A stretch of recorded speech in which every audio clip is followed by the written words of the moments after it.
Hello, everybody, and welcome to the NuWhoZone's NuWhoZone. Yes, we are back, unfortunately, for the Power 3, but, as we always do on this channel, we're going to do it anyway. See, do we have a different opinion?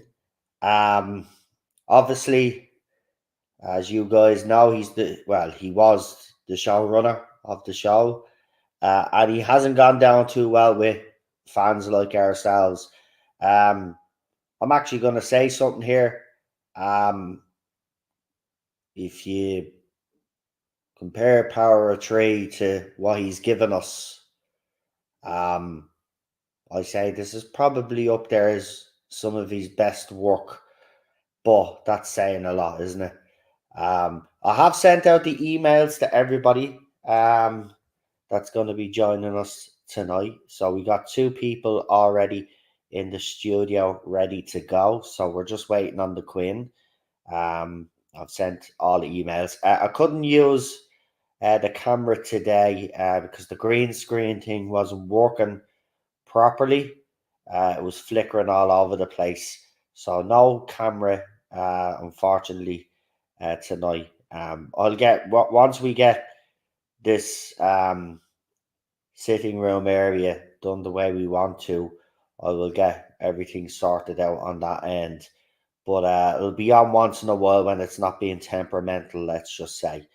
But welcome, everybody. I hope you will all join us for this. And I know it's not the greatest, but look, we'll watch it. We'll see. Look, it's got Amy, Rory, the doctor, and Rory's dad. So it's not, it's got good people in it.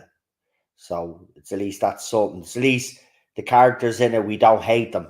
We don't hate Brian. We don't hate Rory and Amy, and we certainly don't hate the doctor. So so it makes it bearable, I suppose, is what I'm trying to say. But here, without further ado, I will bring on my guest tonight. I hope you can all hear me perfectly fine.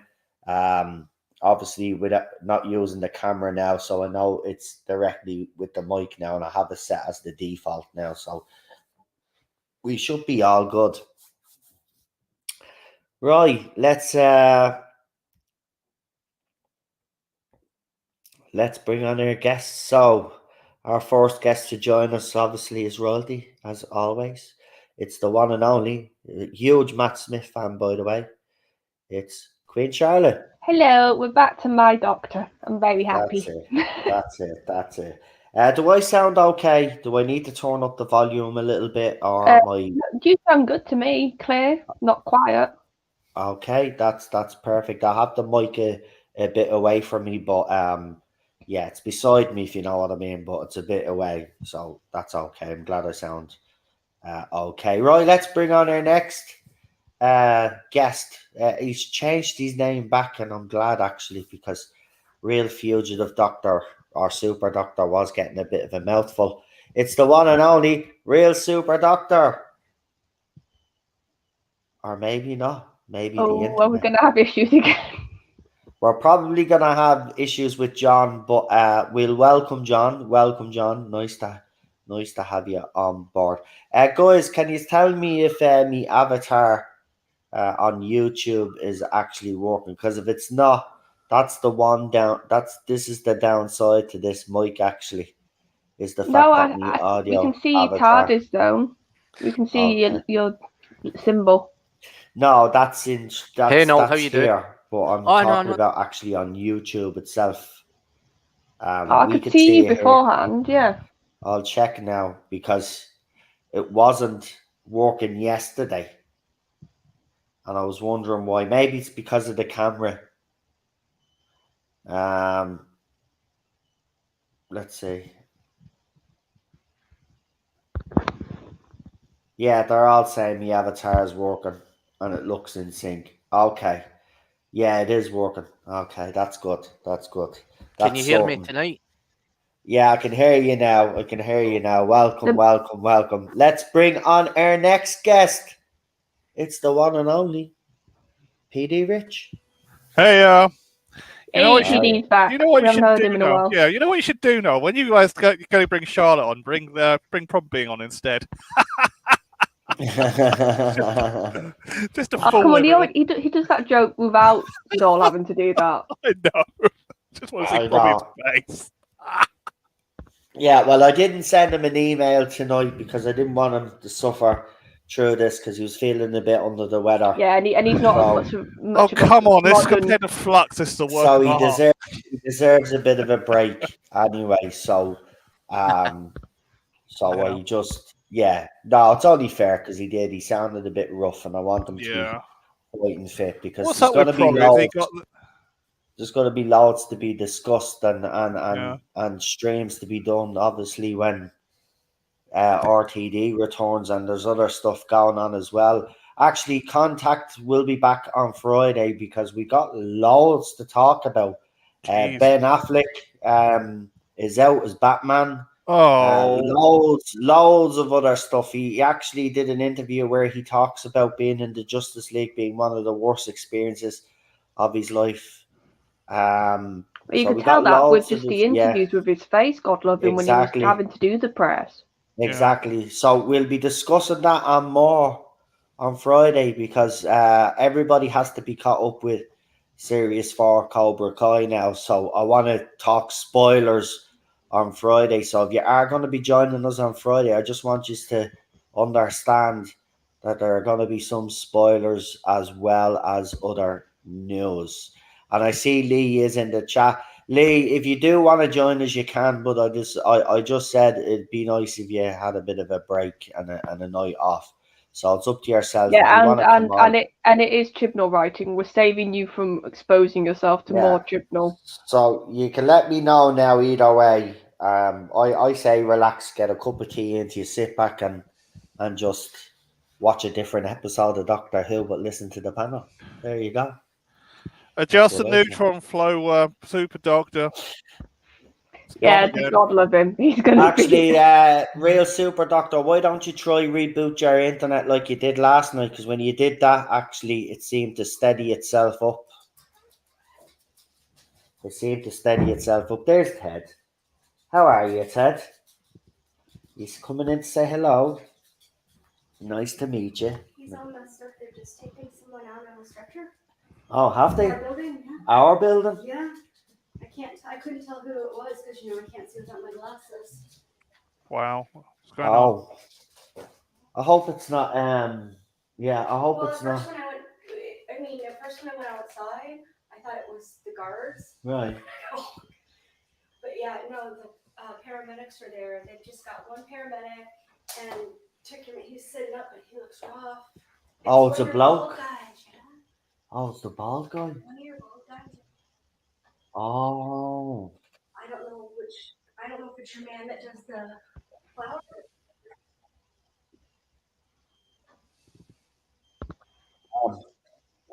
I hope they're all right. Yeah, I do too. Ted's scared of flashing lights. I know he is. Right, anyway, sorry be derailed, but you heard there. You got to in there. Oh, sorry about the green thing. Take it up. Yeah. Hello, Teddy. You say he doesn't want those fucking flashing lights. Teddy's introducing himself. By the way, the Teddy's bark sound like it was in HD there. It was a bit clearer than usual. Yeah. I've never known a dog to have an Irish accent. Starting. I don't know where it is. It's kind of an awkward time right now. I'm in the flow. I'm in me flow, love. I'm in me flow. Right, let's bring him back. It's Real Super Doctor. But Real Super Doctor, if you go again, right, reboot your internet and then come back, because I'm finding my internet as well is a bit spotty lately as well. I think it's the weather or something, or it's aliens. But we better not say that, because it might. Because I've tried that. Yeah, because you know what might happen. I might start talking about aliens, then some little idiot out there might clip it and put it on a YouTube channel because they think it's funny. Yeah, I'll say no more. Anyway, we're here for the power of three. So, listen, right, I'm going to be out straight. I remember when this came out. Can you hear me now? Right? Yeah, we can hear you. We can hear you. You're very low, but I can still hear you. Maybe that's because I don't have you turned up. Am I fine? That much. So, everybody else, yeah, you're grand. I think there's a delay on your part.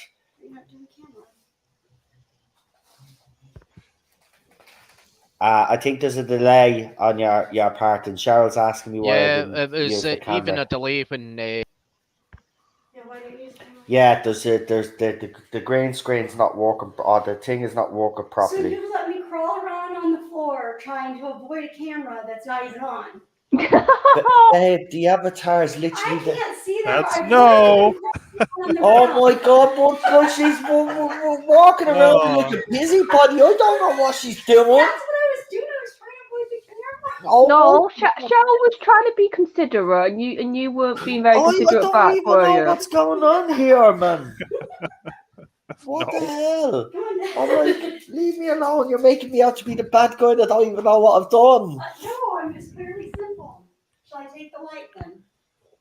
Take the light. Yeah, you can take the light. Yeah. I won't crawl down. Yeah, now. domestic bliss in the Glen family. What? Seriously, on my hands, knees, and I'm crawling around trying to avoid camera. Yeah. Come on, Bubba. Right, back to business. So yeah, as I said, I remember when this was out, and I have to now. I wasn't as critical as I probably am now with Chris Chibnall's work. So it'll be very interesting, because I have defended this story in parts before in the past, because it's not as bad as everybody makes it out to be. But the one thing that I did find, which is a common trait of his, I found the beginning of it, like most of his stuff this season, interesting, and within 10 minutes, then you're bored. Yeah, because and that's what this is all I find about this episode, is that it's just boring. There is a good plot there, but the resolution as well is typical of a Chris Chibnall. And remember, there's a countdown running theme going through this as well, which is another thing. Is the day. Yeah, so there's little traits like that, but I want to see how we do react. Yeah, I want you to do, and I know it's going to be very hard, right? I want you to try and forget what he's done now, right? Try to think back at the time. Well, that's not hard. Right? It's so forgettable. I was thinking about this last night because I knew we were doing this. It's so forgettable. Jordan 3 seasons that we've had now, and the specials, and then I was looking at the power of 3, and I was kind of trying to think where it would rank in his, say, so-called best written stories. And for me, it's still up there. It's boring, but it's still up there because there are some good elements. Again, the thing with Chibnall I have found is that there is potential there, right? I know this is mad to say because the age that he is, but there is potential there to become a great sci-fi writer if he just left out all these little tropes that he had. he has these little tropes that he always goes back to as a kind of a safety net.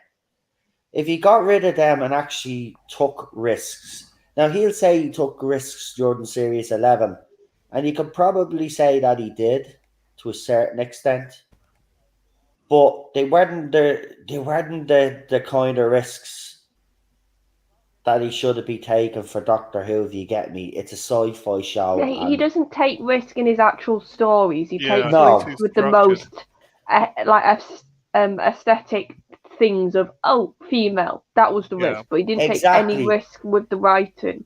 Exactly. So I honestly look. There's no denying that some of these Torchwood's writing is actually good. Some of it is awful. I'm actually a fan of Torchwood, and you know, some episodes are written by Chris Chibnall, but I like Torchwood. The only season of Torchwood that I don't like is when it went over to America. Well, yeah. I liked it. I liked every season. I know some people don't like season 1 of season 2. They prefer Children of the Earth. That's their favourite, right? Miracle Day wasn't bad to a certain extent. It was in America. It wasn't bad to a certain extent, but I just didn't like the way the story ended. And there was just, you know, Bill Pullman, you bring in an actor that good, you know, he was wasted. And look what he was in the story. It was a bit of a weird kind of story to tell with him in it as the character that he was playing. So I like the 3 seasons of Torchwood. You know, I mean, Countryside gets a lot of stick. I love Countryside. I don't like Cyberwoman. That's the worst. Look at, for me, that's the worst episode out of the whole of the Torchwood era. But most of those episodes are actually pretty good. I even like the one with your man and the space ball, right? And he gets killed, and then Torchwood, you know, he's trying to get into Torchwood, and then they investigate his death. And his dad sings "Oh Danny Boy" at his funeral and all this, and then he saves Gwen as a ghost and all of this. Like, it was. Oh yeah, there were some really creative ideas. That's what I mean. That's what I'm trying to say. Somewhere in there, Chris Chibnall can do this. I just don't know. It's just a shame he can't write actual characters the same as well, isn't it? That's the thing. That's the thing. Him with other people around him, right, where he's not in charge, I think is where Chris Chibnall thrives the most. Now, he does with drama. Broadchurch, I'm not going to sit here and say that Broadchurch was crap. The 4th season of Broadchurch, to me, is still the best season of Broadchurch that was made anyway. Season 2 was a bit naff. And then season 3, then didn't he try to give Jodie Whittaker's character a bit more to do? Well, she's not a mother that lost her child now. She's a counsellor, but she's still going through her own problems at the same time. It just didn't make sense. So there's things that he's done that are just, you know, make no sense. And then there's other things that he do and you go, yes, go down that route. But, you know, he had an opportunity to do something amazing if he had the talent to do so, but unfortunately I think he is limited. But in saying that, he has proven in the past that with certain shows like Torchwood, Broadchurch, he can do it. But he got it horribly wrong with Doctor Who, but enough said about that. But look, yeah, as I said, we'll see how I feel about this episode now. It's been a good while since I've watched this. I'll ask you guys on the panel, when was the last time you guys actually watched this story? For me, it was a couple of weeks ago when I thought we were going to do it a couple of weeks ago. Oh, yeah. Oh, so let me get this straight. So I've not only put you through this episode once, right? But I've put you through it twice, and now you're going to watch it a third time. So I've put you through this. No, I've not watched it today because I'd have watched it a couple of weeks ago. Okay, then. Well, then. And it wasn't complex enough for me to watch it again. Right, well, twice is still bad, though. I apologise for that. Real Super Doctor, when was the last time you watched this?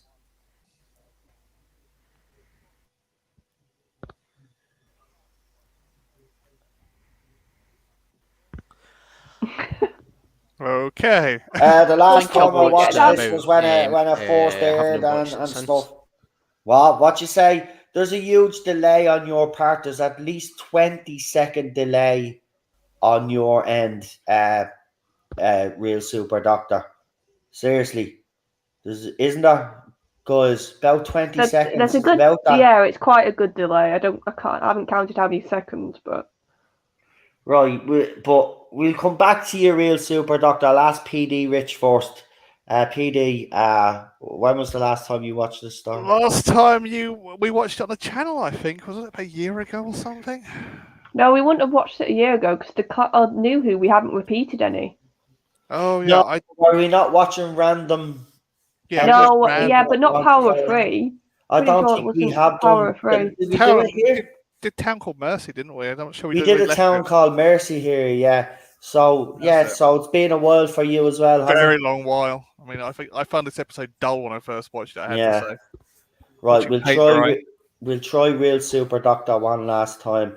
So, Real Super Doctor, when was the last time you watched this?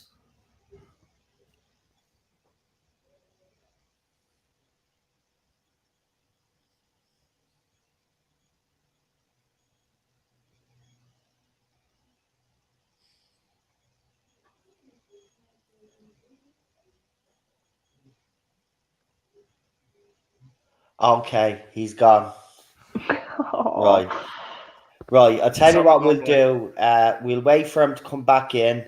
We'll get Charlotte to do the countdown, and we'll start. And hopefully, then, while the episode is on, we might be able to hear from Real Super Doctor. But yeah, I have to say, look, it's not just here as well. I've been playing FIFA online, and the internet is really bad. I'm telling you, right? Look, forget about conspiracy theories and all of this, right? There's something going on since they switched to 5G. Now, I'm not saying 5G has done anything, you know what I mean? What I'm saying is technically the internet seems to be running a lot slower for some weird reason. It's mad. It's mad because it's not just happening in Scotland, it's happening in Ireland as well. It's happening in I've actually seen other people's streams as well come down. Didn't Gary have technical issues as well? I don't know. PD, did he? He had technical issues the other night and had to end the stream or something. So, like, you know, it's been happening all over the place. Either that or what's happened is during the pandemic, YouTube has been so infected with all of these bots and all of this other stuff because you get random, like, as you have seen, you get random links to sites that you don't want to be sent in your chat, right? And then there's people coming in and putting weird lettering with a .com in the bleeding chat. Like, they're just like, it's all of these little hacks and bots and stuff like that. So, because remember, YouTube staff, like Facebook staff, like Twitter staff, they've all been understaffed because of obviously this pandemic. Some people, it could be that. Maybe they're still suffering. Yeah, I think they are still suffering. I think this is going to probably take months. Same with the internet as well. Remember, internet providers wouldn't be able to keep up their. That's what I'm actually talking about. They wouldn't be able to keep up their maintenance, right? But on top of that as well, and they installing 5G as well all over the place. Probably had to halt that as well in the middle of the pandemic as well. And that's probably caused a few disruptions as well all over the world. Like, so either that or the satellites, there's something going on with the satellites up in outer space, but that's a different story altogether, and we won't get into that one. Because then that goes down the big rabbit hole, and then, like, you know, yeah, we leave it there because I'm gonna start getting into conspiracy theories, and this isn't the conspiracy theory zone. This is the Tarda zone. We're here to talk about Doctor Who. No, we finished with that now. That was a couple of weeks ago. Pooh. Yeah. Oh yeah, this is Doctor Who, but it's still him. So it's Doctor. This week it's Doctor Who. Is it March or April? We got another one. Right. 2 months. Well, I'll give Real Super Doctor, if you're listening, actually, right. What we're gonna do is we're gonna do the countdown. So if you just want to listen for it before you come on, and wait until Charlotte does the countdown, press play. And then when you come back in, then it's at least then it's, you know what I mean? You've already got it on, and then we can start. because we're 25 minutes in now. We haven't even started the episode yet. There's a Minnesota to this one. So we start. So we're gonna start. So what I'll do I is think with technical issues, it's best just to watch the episode. Yeah, I think we should watch the episode. So what I'll do is I'll get Charlotte, and I'm gonna have technical difficulties now in a second because I'm after doing something silly. I haven't put the bleeding charger in. So Charlotte, do the countdown real quick there, please. Is everybody ready in the chat? Actually, wands, give us your wands quick. Throw those wands in. I only see 2 wands. There's lousy in the chat. There's 18 people watching. Yeah, we've got quite a lot today, considering it's a chip-null episode. Yeah. I think there'll be people fascinated to see what we have to say. And people will watch themselves as well to see, because, you know, he did right for Doctor Who before. Yes, some of these episodes were stinkers, but let's see if this is as bad as a stinker as we remember it to be. Yep. Or is it actually better? So go ahead, Charlotte. Yeah, I see loads of ones. So 5, 4, 3, 2, 1, go. Oh, Chris says, hold on, me DVD turned off. Oh, so we got to go again. Right, we'll have to go again. Will that give me a chance to charge my computer? So give me a second. You guys just talk there for a second. Yeah, because another thing. Do you want to go try and find the thingy episode then? Well, no, I think it's just tonight. We just need to keep things simple. Yeah, we have one of those nights, aren't we? One of those nights where everything goes wrong. Yeah, because another one, Kate Stewart's first appearance, wasn't it? Oh yeah, this was. And like watching her in this a couple of weeks ago, even I was like, "Oh wow, look at an actress who actually looks like she wants to be there." Here we go. It's a very complicated setup. Right. Here we go again. Are we all ready? If we're ready, Chris, are you ready? Yeah, you're all good. Right. Okay. Real Super Doctor, if you're listening right now, before you come on, get your remote ready because Charlotte is about to do the countdown. It's Pond Life for the 6 minutes long if you wanted to watch it. What? Pond Life. There's a mini-sode if you want to watch, but I think we're best just watching the episode. No, just straight into the episode. I don't really care this week. It's I don't need to suffer too of Chris Chibnall shit. No, right. We've suffered too much, Christian. By the way, tomorrow, next Sunday, because it's a 2-parter, Angels Take Manhattan. It's the Rory and Amy exit. We'll be doing 2 parts, so we'll be going live at 7 next week instead of 8. It's a 2-parter, isn't it? Is it? Yeah, no, it is a 2-parter. It is a 2-parter. It's one. One episode. Is it? Yeah. I always thought it was a 2-parter as well. No, it's a 1 episode. All right. Well, then next week, Amy, we'll get you our handkerchiefs out, folks. I don't think we're going to watch The Snowman again because we did that at Christmas. Yeah, it's going to get sad. Right, do the countdown. Come on. Yep, so 5, 4, 3, 2, 1, go. And we are off. It's the Earth. And we've got a nice image of the Earth after the Big Bang, I believe. Yeah, the Doctor Who had good CGI. Not cut and paste Daleks. See that? See how I know all of this. See, this has been years, right? Years since that, right? And I even with that shot, I knew exactly the episode it was, right? In about 2 to 3 years' time, I'm not telling you a word of a lie. When we look back on this particular era, because we will look back 2 to 3 years from now, when we can be right? We won't even remember episode titles, let alone who starred in it and what the story was about. This, because it's so good, even some of these stories that were convoluted and all over the place, still though, we knew what stories there were. We knew what, you know what I mean? It's just but this is we've already seen a trope monologue at the beginning of the episode explaining. Amy is explaining. Yeah, that we've come to see a lot in the. Oh yeah, purple.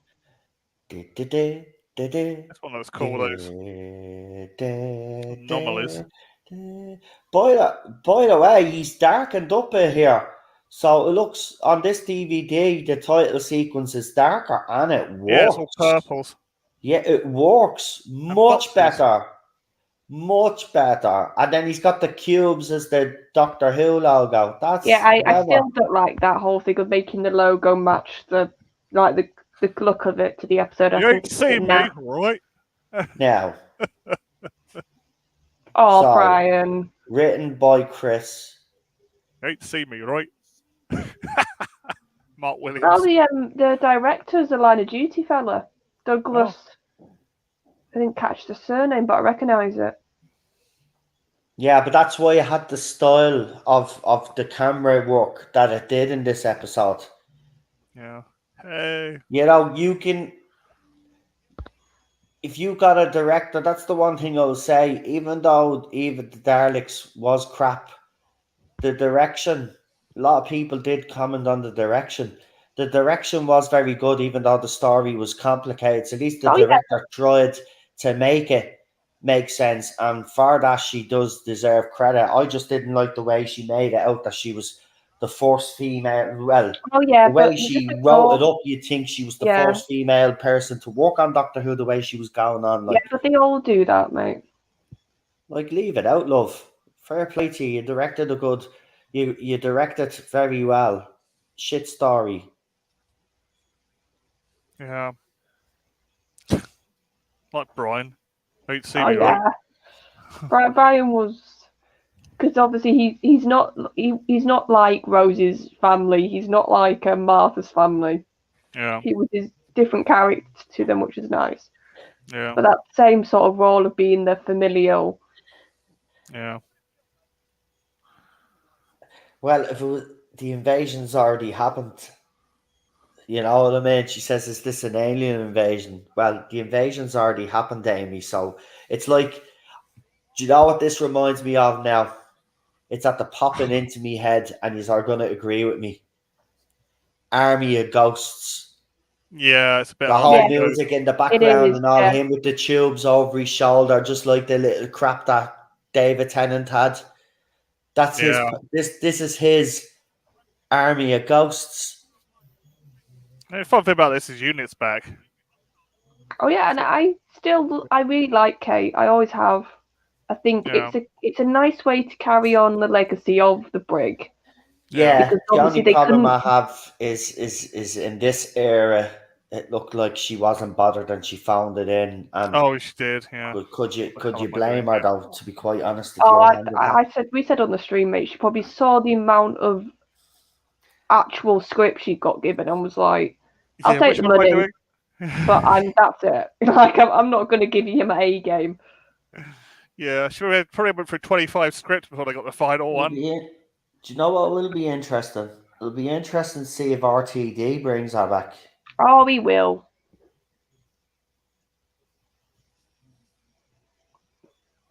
Yes,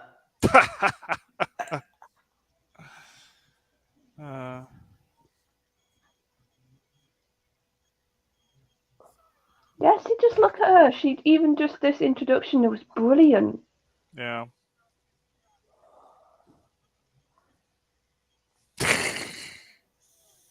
Like she's got that like upper class voice a bit that you can tell she comes from her family's from sort of aristocrat. But she's got a sort of down to earth vibe about her.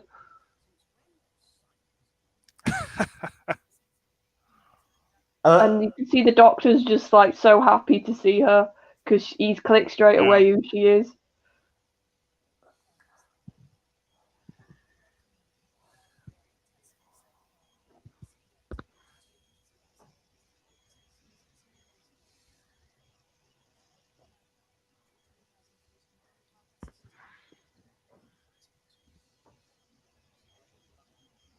See, the start of this is actually not bad. See, this is what he does. He sucks you in at the start. And then once he knows he has you, then before you realise it's over, and then you're like, what the hell did I just watch? Yeah. Well, the difference is this has got we've already got some motion. You've got the cubes, you've got Kate's introduction. And that's I think honestly he just struggles to keep momentum, doesn't he? In any of his stories. That's his problem. That's his biggest downfall, actually. And I just and the fact that recognise some of the Rory's characters hairdo. that he's actually writing, he doesn't understand. That's Yeah. I just recognise when Rory has a side part because the Doctor has a side part. Amy. Yeah, and this is a good scene for the Doctor. Like he would be absolutely terrible at just sitting down for Yeah. more than 5 minutes. Yeah. But I got to admit, I think a lot of this is Matt. It's his acting here. It's Yeah, I love this now because this is where he starts cleaning the gaff, painting the fences, and it's been like what 20 minutes or something. Yeah. like this is Chris tapping into Matt's like franticness very well. Fuck's sake.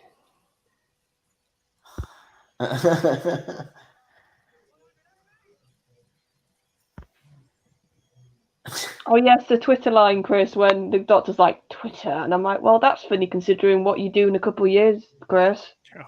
See, this is funny. See, this is what he's missing in his. But you see, this is the thing we got to remember. This is under Stephen Moffat. Yeah, and you've got 11, Amy, and Rory, and they're a completely Exactly. different setup to what he's done. I just don't get it.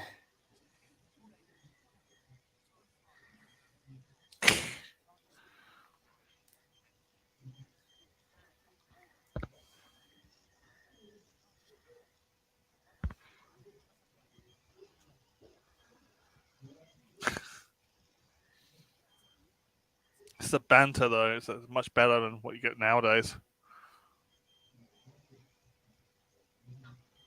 Oh.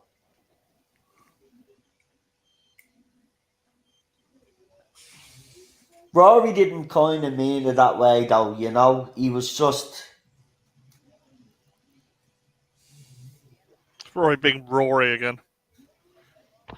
No, but Rory had a point, you know what I mean? But at the same time, it didn't come out the way he probably wanted to, but he had to be forceful that way to Yeah, kind of get the Rory can be message. blunt. Yeah, very he had blunt. to get the message across.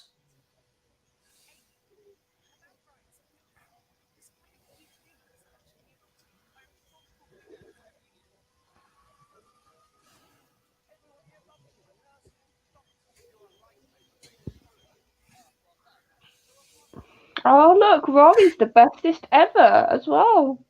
Rory Yeah. is getting At least he character does his job. development, though. Yeah, but Rory's getting character Oh, development yeah, now. I'm joking. Yeah. At least he does his job. So someone, I don't Oh feel like yeah, racing today. I'm just joking about that because Yeah. how many times in the current one have we heard Yeah. a certain person is the bestest ever and amazing without Yeah. actually doing anything? Yeah. I love the way they're comfortable around each other now, though. They're just sitting there and she's comfortable with him now and she likes being at home. Brian's log.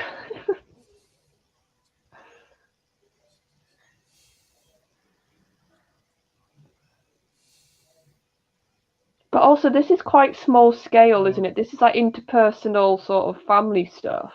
Yeah. It's as soon as you get into the cube plot properly, the episode just falls apart. Yeah. Yeah, but again, I will stress that up until this point, these are definitely Stephen Moffat characters. So while Chibnall might have wrote this, there'd be definitely Stephen Moffat influence here, right? You could tell A touch up of the you're dialogue, yeah. absolutely right where the story falls apart. It falls apart when they start to try and explain what the cubes are all about, and that's Chibs' big downfall. Like Yeah. this girl, this was all good and stuff, and I was like, oh my Yeah, god, but yeah, she never really got explained properly, did she? exactly. The cubes just And torn up. these two weirdos with the faces never got explained. Yeah. So what are they? Are they humans? Are they robots? I think they were robots, weren't they? And why have that mouth? I don't know. It's Chibnall trying to rewrite everything. Halfway through it, the editor just put something together in the end. Usual. Ah. Yeah, Sudoku makes a good point. Like, you wouldn't allow random cubes in like hospitals, Yeah. or like in half the locations they appear. Like in people's homes, yeah, that I buy. People do pick up weird stuff and just sort of keep it in their home. Yeah.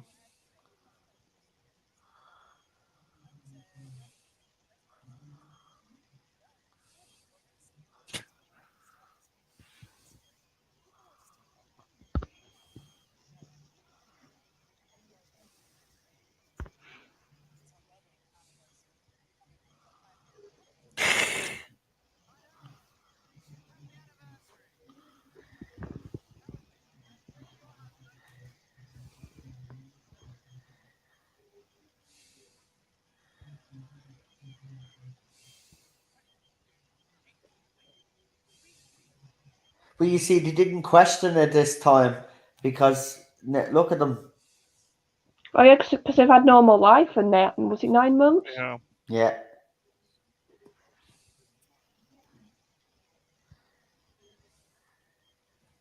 And he did try to do good by them here.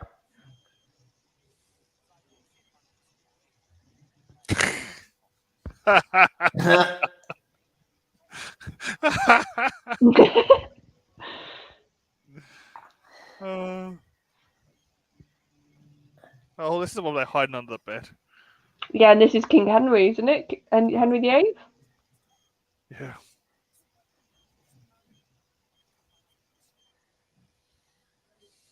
I'm so surprised they haven't done an episode based around Henry VIII yet in the modern run. I'm so surprised.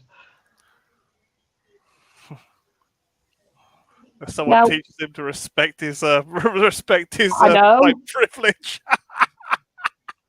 To be honest, the back of my head, I was like, "Come on, Chibnall, I'm waiting for the Henry VIII episode where you bash him and call him like a horrible sexist," which he was, but do it in like the most finger wagging fashion possible.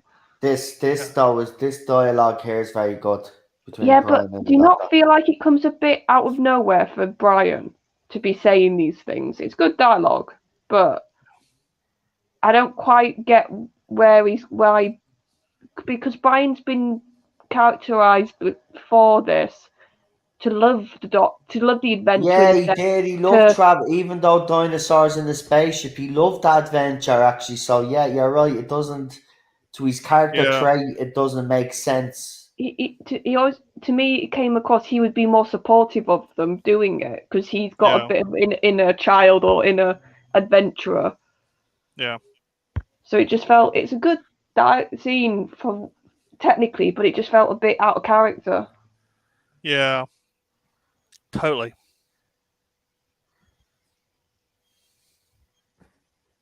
Ah.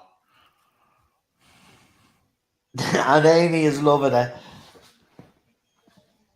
Day 361. So nearly 4 more days to a whole year, folks. Because 365, yeah. I nearly had to correct myself there. My brain's still working. Oh, this is where he actually misses something happening now. Yeah, he falls asleep. A whole fucking year.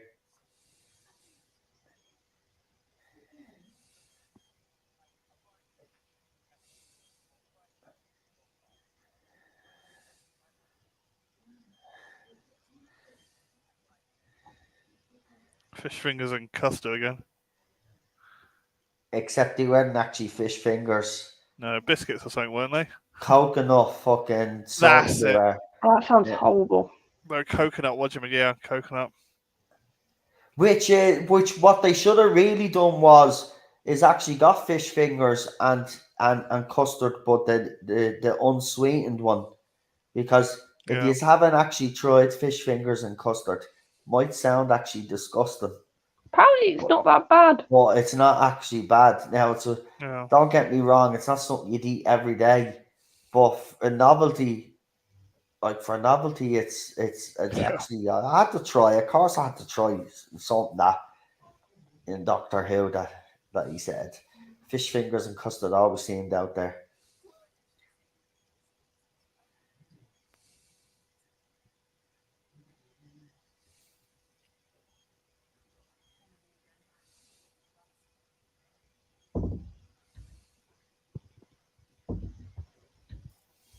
Oh, here we go.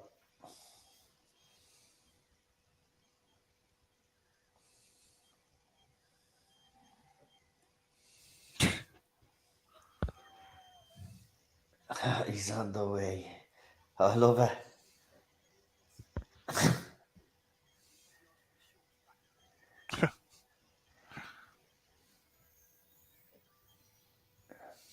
If I remember, this one pokes Amy in the hand. Yeah, but why would you touch it? That's what I don't get. It's a glowing cube, Amy. How many adventures have you been on at this point? Yeah, I'm just gonna touch it. Yeah.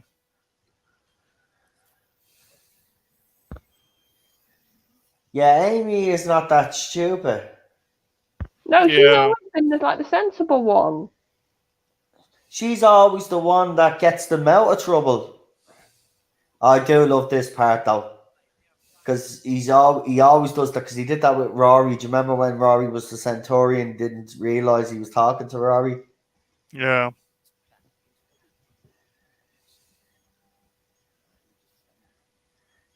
Oh, this one starts shooting at him, doesn't it?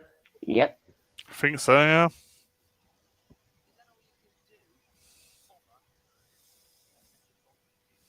Okay, no reference. I had a metal dog who could do that. But I do love the way they...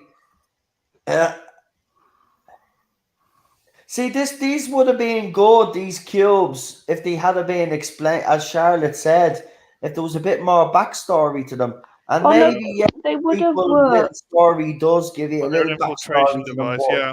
you should be really putting it in the episode. Well, no, Yeah. I think they could have worked as like a very small part of a bigger plot. I know they are technically, but they don't feel like that. Like, if you had a better villain using them as like a first wave of an attack force,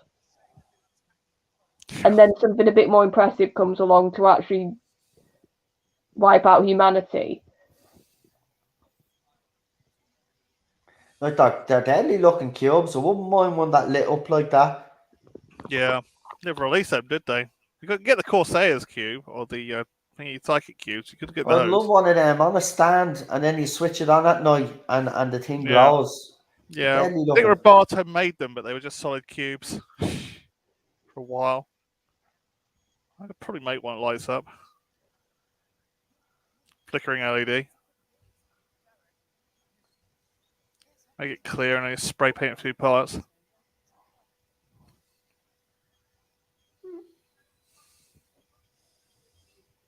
Ravens of Death. Yeah. Was she foretelling? No, it's the little mechanical birds they have. You see them Okay. on the 50th, I think. Okay. Yeah. Because Death of the Raven, it just seems a bit of a coincidence. Well, ravens have traditionally been associated with death. Birdie song. Oh, for God's sake. Yeah, this is one. It's a bit random.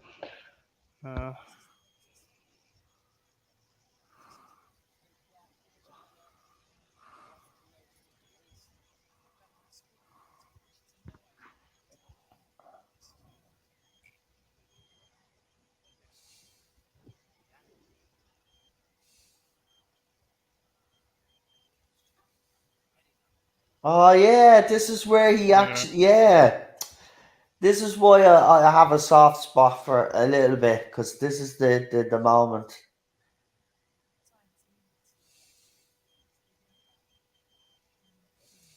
Yeah, and then Moffat kind of disrespects the brig. So.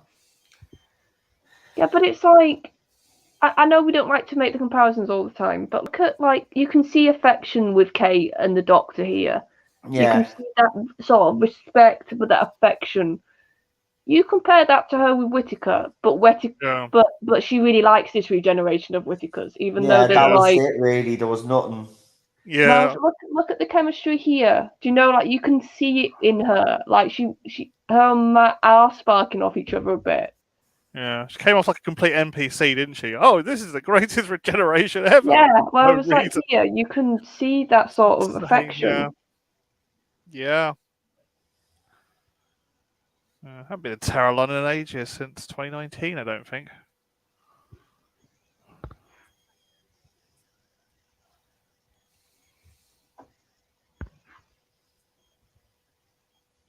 Just go to London Bridge and walk down.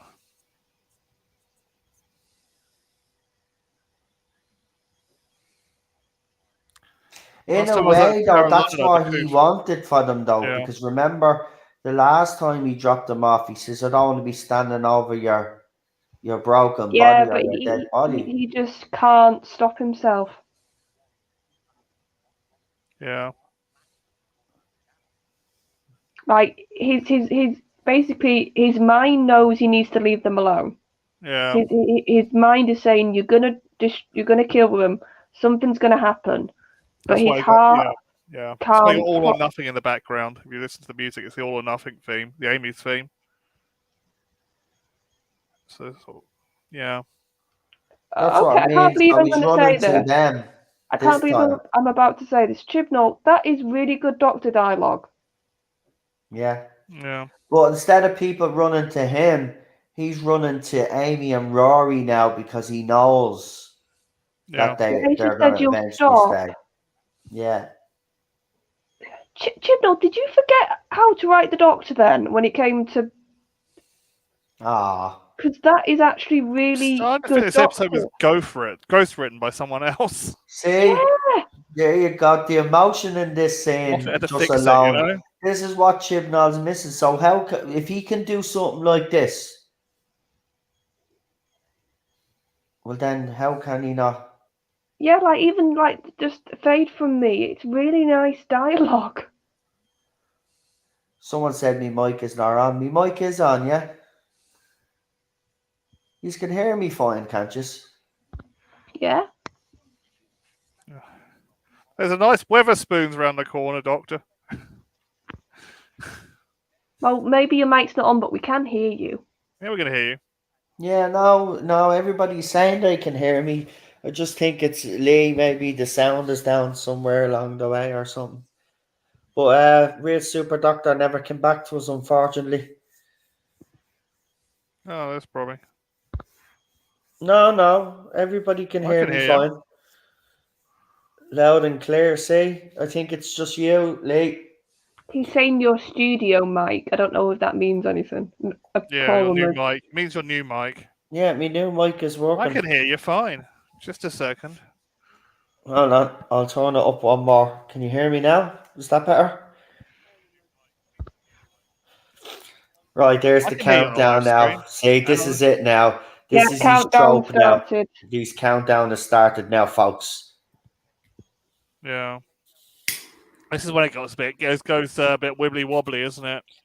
This is it now, yeah. Yeah. Because we've actually got the plot now. Like all the stuff. I think this is a bit of Chibnall wrote. Has been character stuff, hasn't it, up to this point? But this is the thing. Chris Chibnall just demonstrated to all of us that he can actually write a Doctor and dialogue. Yeah. Yeah, that scene with Matt and Amy was really good dialogue. Just that scene alone, right? So the all or nothing music, yeah. Unless he got lucky. Yeah. Or I think he just wrote the last 15 minutes. As I said, the main factor here is Stephen Moffat. He didn't write this Doctor. It's his Doctor, his characters. Yeah. Maybe Chris Chibnall wrote the story, but it's definitely Moffat influenced. Yeah.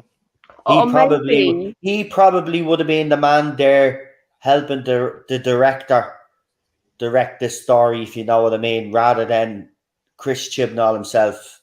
Yeah, or maybe he's just very good at imitating like he can write a character once somebody else has set them up. Once, like Moffat, like you said, Moffat's Doctor, Moffat's companions.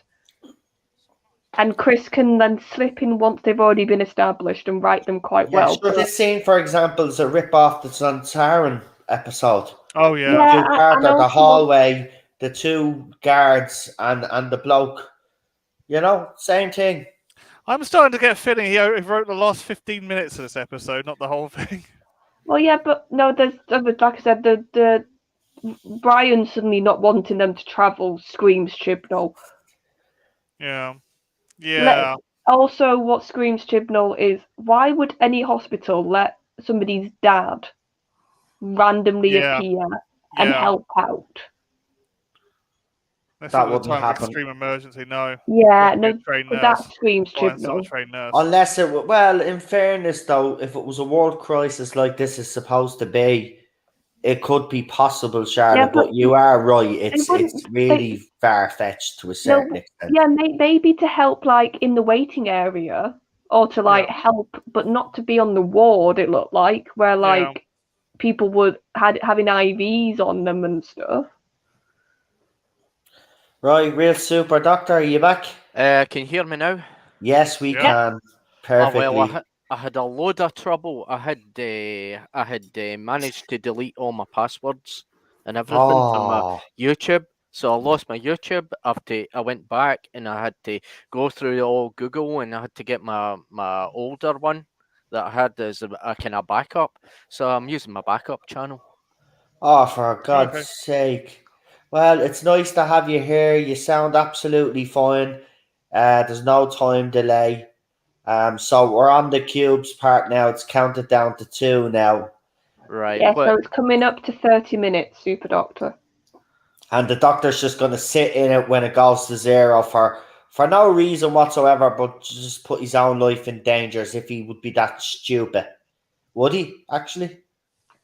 Actually, he probably would do something like this, wouldn't he? So I suppose. But he doesn't know what's going to happen. Yeah, that's the thing. Right. He would be this without thinking of danger, but I don't think he'd just sit there waiting for the cube to do its thing without any sort of plan. Oh, I get this whole episode. It's a mystery box. Exactly. That's exactly what it is. Box episode. It is. It's just Chibnall showing us literally, it's a mystery box. Right. Timestamp. Let me look. Coming up to, like I said, 30 minutes still, Super Doctor. Right. Coming up to 30. It really is a mystery box. I know episode. he puts his life on the line to learn, right? But he kind of knows when he's going in, you know, the potential dangers, you know, or he's figured it out, and that's why he puts his life on the line. Whereas in this scene, he didn't put his, he didn't know what was coming, right?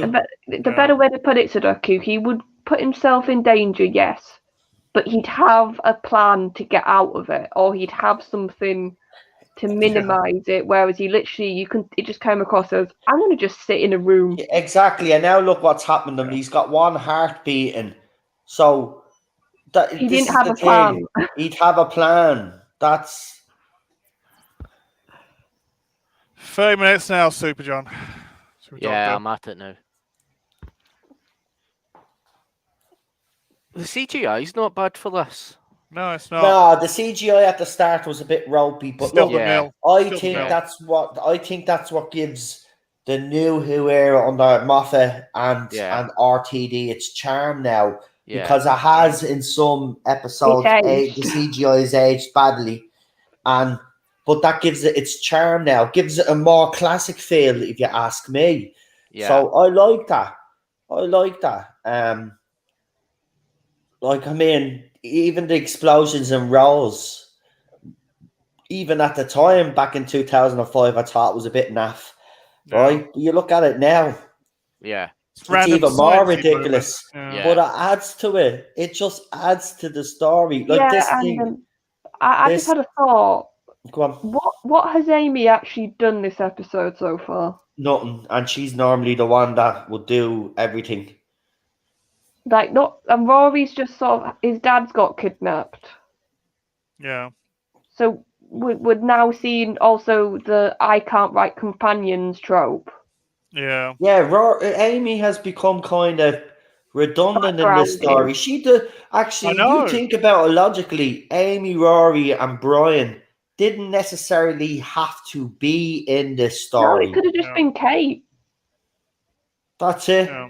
This could have been an adventure without those two, but obviously you had to bring them in because they're going to be leaving in the next episode.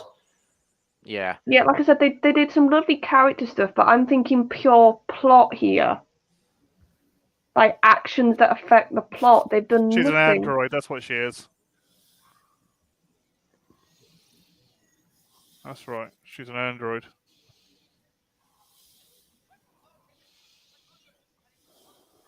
Yeah, but there's another. Like I said, I know people say, "Oh, you're nitpicking," but how long has she been sat there? Would somebody not notice a little girl? Yeah, sat by no, herself? you're right. 3 Yeah. days in A&E. Look, Charlie, you're absolutely spot on. I mean, you see any kid on their own in a hospital, right? And they're just sitting there. With like You're nobody around them. Yeah. Like if you're being logical, you'd pick an adult to make because that would make sense. Yeah. A random adult sat in a hospital. Yeah. You don't realise why they've got the the androids, who they are. If they were abducting people, replacing them with androids, that'd be another thing, But just random child in a hospital, it's got to be there for like for a year. It's like what? Yeah, and like in a hospital, there'll be some like some mum or some older woman who's like waiting on her child or something, and she'd be straight up to that kid saying like, "Where's your parents? Who's with you?" Exactly. Doesn't make any sense. See, what I can't understand is why Chris Chibnall couldn't write Jodie Whittaker like this. Yeah, I agree. He's actually showing himself up right now with this episode. Look, this story is still all over the place, and it doesn't make sense. Yeah. But I think I am right in the assessment at the start. Actually, I think this is probably up there as some of his best writing, believe it or not. Even though it's still some of his best dialogue. Definitely some of his best dialogue. Exactly. Oh God, he's here now, Mr. Emperor Palpatine. Yeah. He tried to rip off Star Wars. Yeah. Yeah, and unless I've missed it, why were they kidnapping people from the hospital? We'll find out now. I think he tells the story now, yeah. But this is what I mean. They don't explain it in the script. The man's going to explain the plot now. What was that one with the finger creature? That really bad episode. This reminds me of that. Can you hear me or something like that? Was it? Yeah, I can hear you. Yeah, that was the name of the episode. Right, so we travel alone together. I'm listening now. If it does get explained. Okay.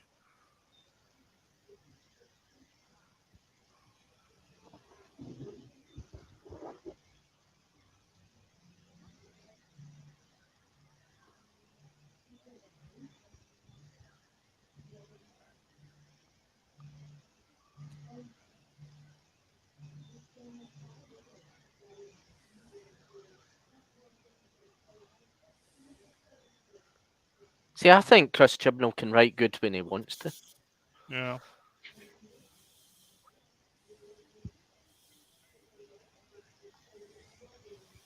Yeah, but this isn't really a complex villain. He's just stereotypical. Yeah. Humanity is a plague. I must wipe it out. Yeah.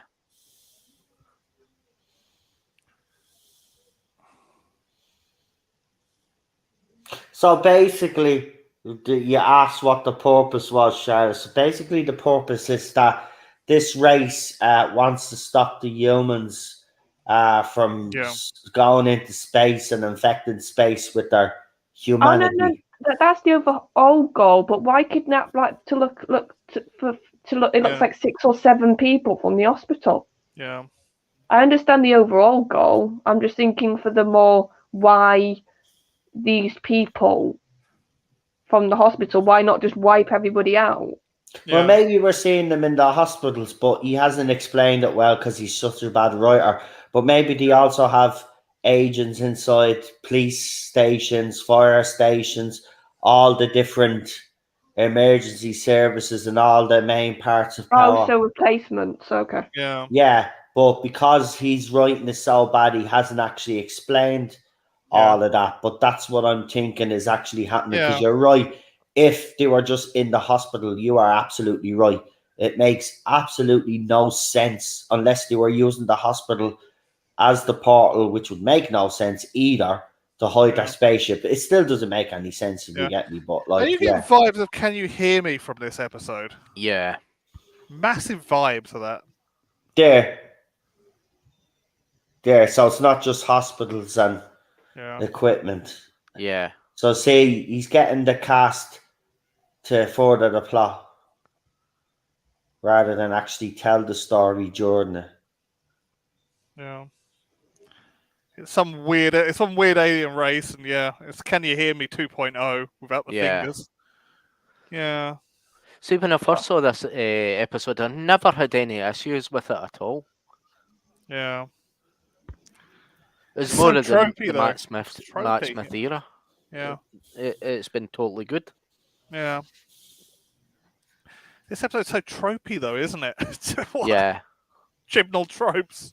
It's a massive Chibnall trope. Yeah, and it is the conclusion here. This is like, yes, it's the Doctor in the past uses the Sonic to help him, but from my memory, I can't think of any other many other stories where the Sonic is such a blatant fixes everything sort of moment. Yeah.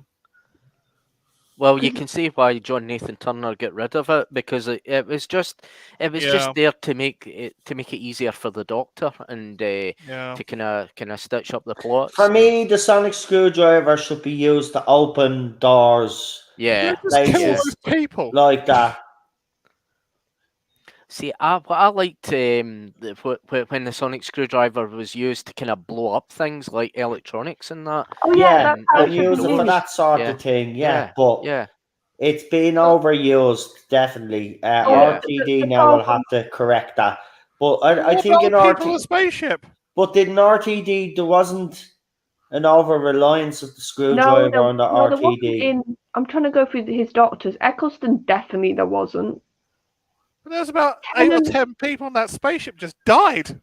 No, I think he got them off. Oh, did he? Okay. Yeah, they got them off. But again, he didn't explain that properly. After they got rid of their dad, they took out the rest of them. Yeah, that's a Chibnall trope, just randomly killing loads of people. Yeah, well, he likes killing people as well, yeah. Randomly killing.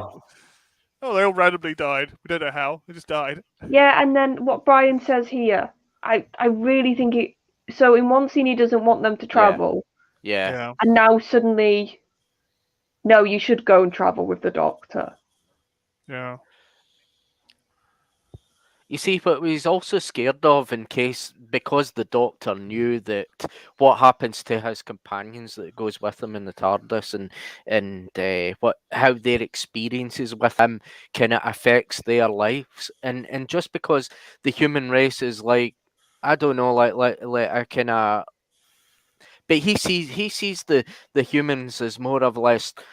You're just like gods, just like the Time Lords, you know. Yeah. Yeah. See, Charlotte is right there. Why would he have the first conversation with him if all of a sudden he's going to come to the realization that, oh no, they can't give you up? It just, there was no need for that conversation in the first fucking place. You could have actually done that within the show without using Brian as the plot device to do so. You could have had like a friend of theirs who's not seen them a lot recently or something say it. I hate the Statue of Liberty in this, but this I is know sad. It's a bit kind of naff, but this is sad. This episode, seriously, actually, I was gutted when Amy and Rory left. Actually, I was actually gutted when they left, and the scene on the roof with the two of them, and then she finally, like, to me, that's the moment where Amy redeems herself, because remember, she's treated.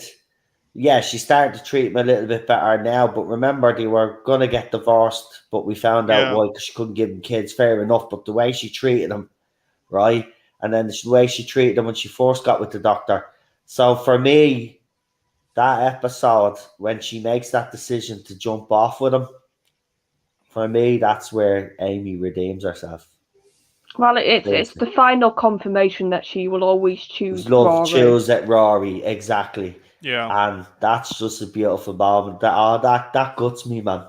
It guts me. And then at the end for the doctor. I was going to say, it's a scene when the doctor's literally begging her. Yeah. That's what gets me. Come back. Come on, we'll figure it out. We'll try get him. And his face, it's gotten, man. That next week's performance from Matt Smith is actually up there. One of his best. It's coming up. Seriously, everything's on the line, and he loses two of his favourite, and he's gutted. I don't think he ever recovered. No, he didn't, because Amy and Rory were his family at the end of the day. He never recovered, even though he had Clara there. He had a different sort of connection.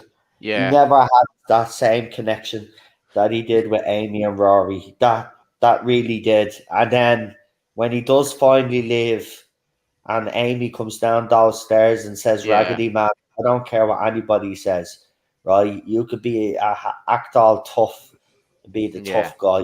If that doesn't melt your heart and you're not crying your eyes out, there's something wrong with you."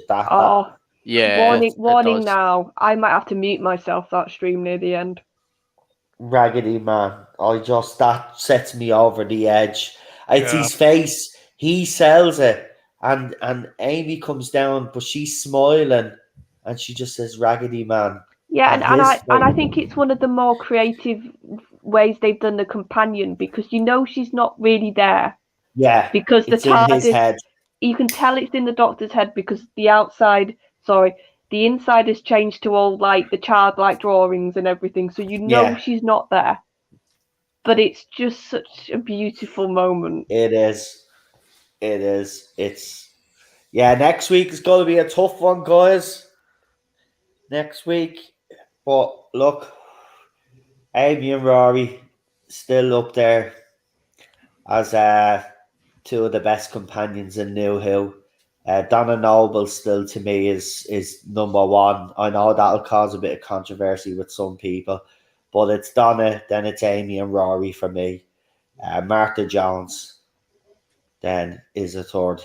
But Amy and Rory, I think they had a Amy and Rory's, because their relationship as well, out there for people watching their relationship grow, and the commitments they made for each other and the sacrifices they made. I mean, Rory waiting 2,000 years, and then Amy, you feel sorry for her, the girl who waited. Do you remember that episode? Like, that's a killer as well. Like, so the two of them being through the ringer. So it was nice. I would have preferred them not to be zapped back into time, but that was going to be typical Moffat. Like, you think they're safe, but here you've got bang, and then they're gone. That's typical Moffat. But that's what I do like that about him, I have to say. But no, I didn't like the way he did that to Amy and Rory. They deserve to go back home to Brian. That's what they deserved. They deserved to go back to Brian. But when they sent them that little letter, said they were happy and all, and they had no regrets. That was just typical Amy. You could tell that Amy was at peace.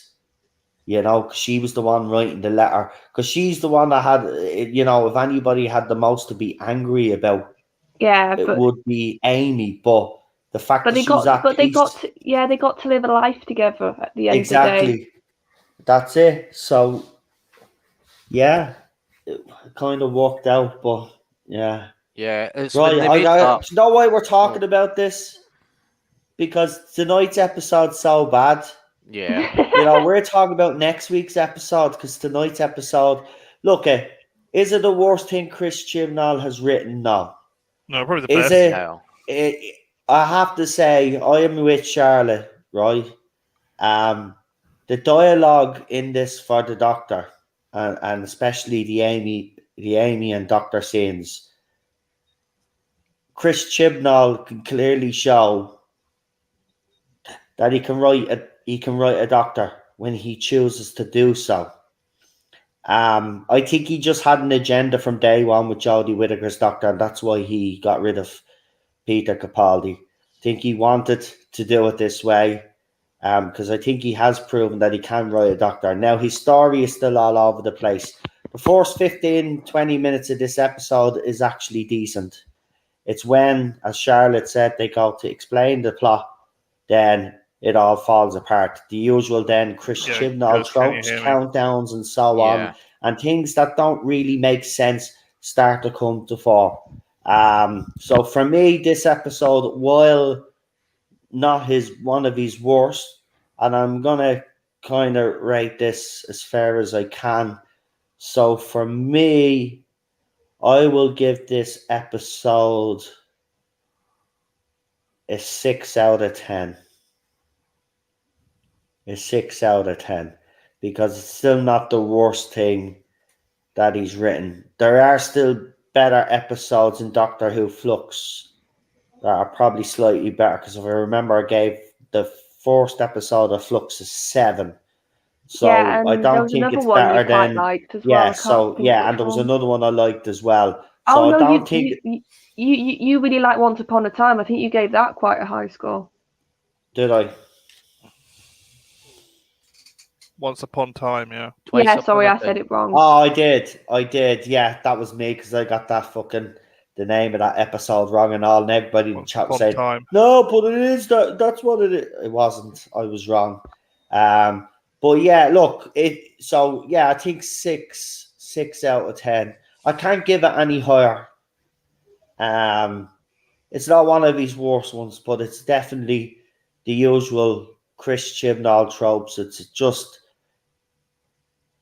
first 20 minutes, it's decent because it's the family dynamic, as Charlotte has pointed out rightly during watching the episode. But when it starts coming to explaining the plot, that's where he falls apart. So yeah, I think that's being fair 6. So Charlotte, I'll ask you, because this one is a bit of a weird one. Yeah, I'll say what I like, because yes, there is positives. I said I really like Kate. I think she's seen as a good extent. Like, she's not a copy of her dad.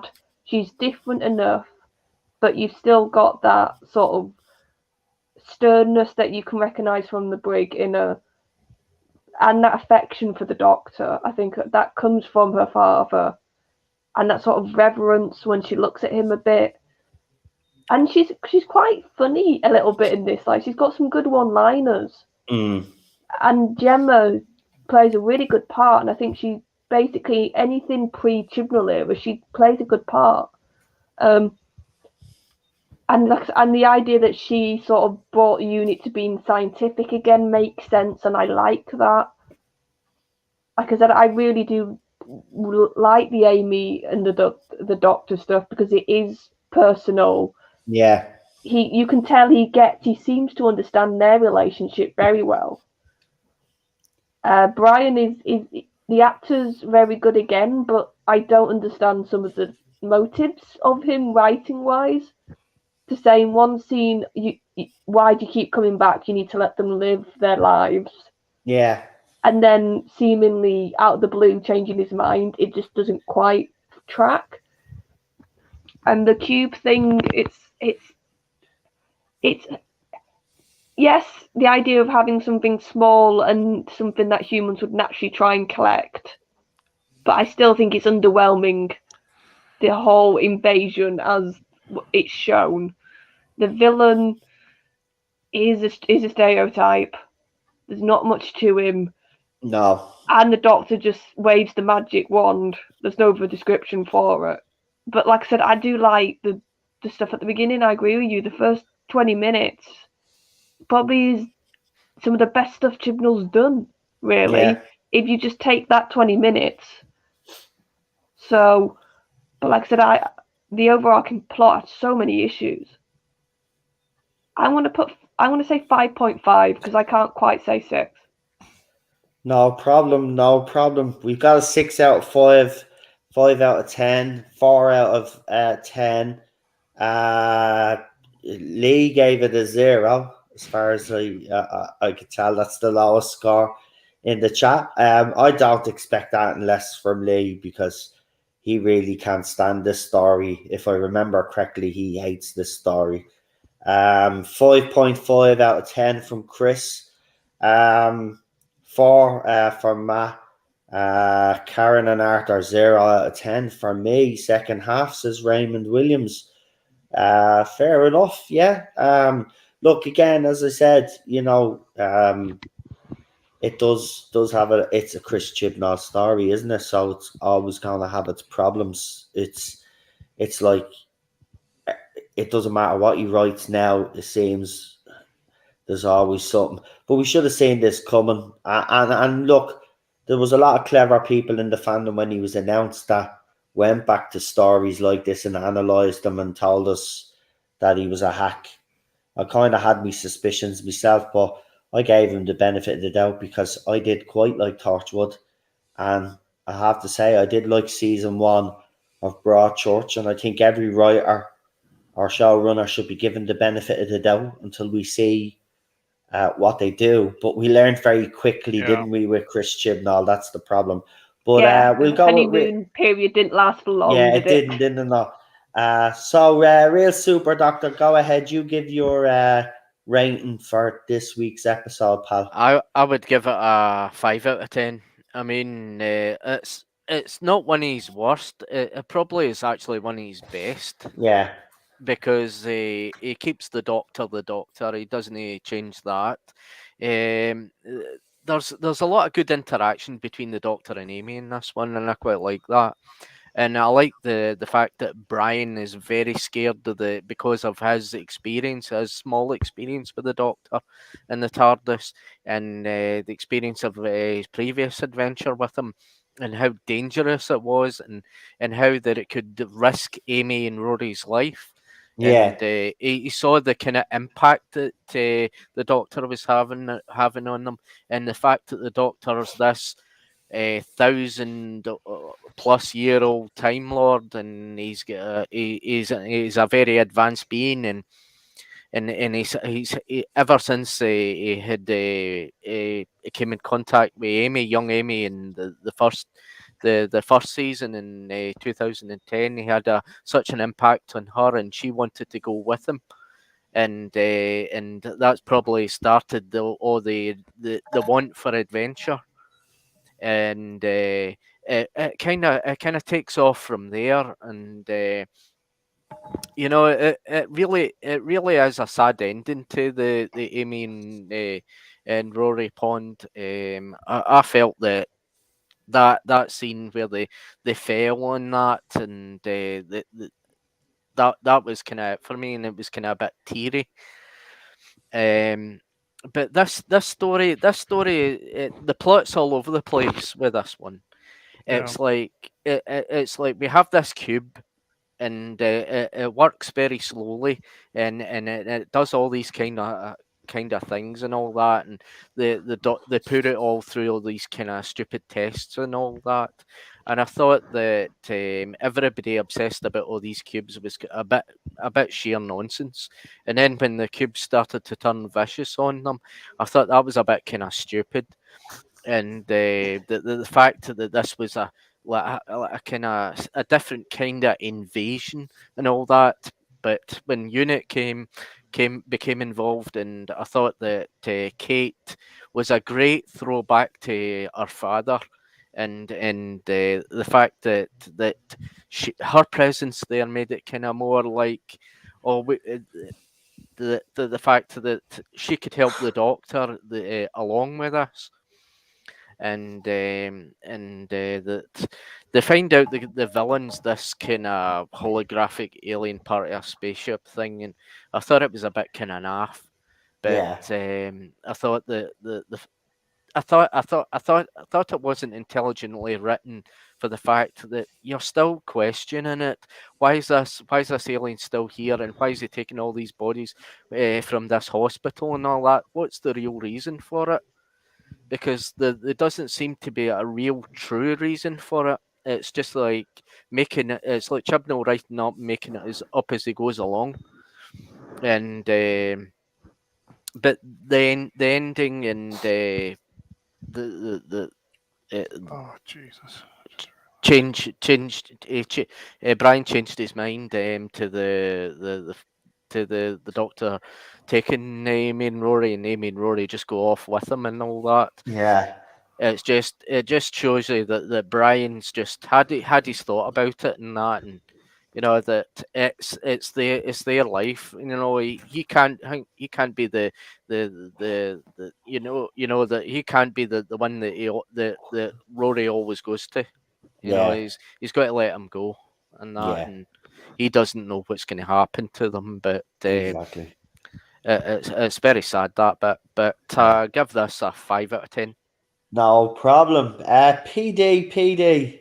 Uh, I heard you. I heard you I've yawning there. just Jesus it's not Christ! Yeah. yawning. I just said, "Oh Jesus Christ!" I've just realised something. The ending is ripped off of 2061 Odyssey 3. Oh Oh, dear, it's that. and that's why they're Right. cubes, Jesus, you monoliths, don't hold back monolith. the next Oh time. dear.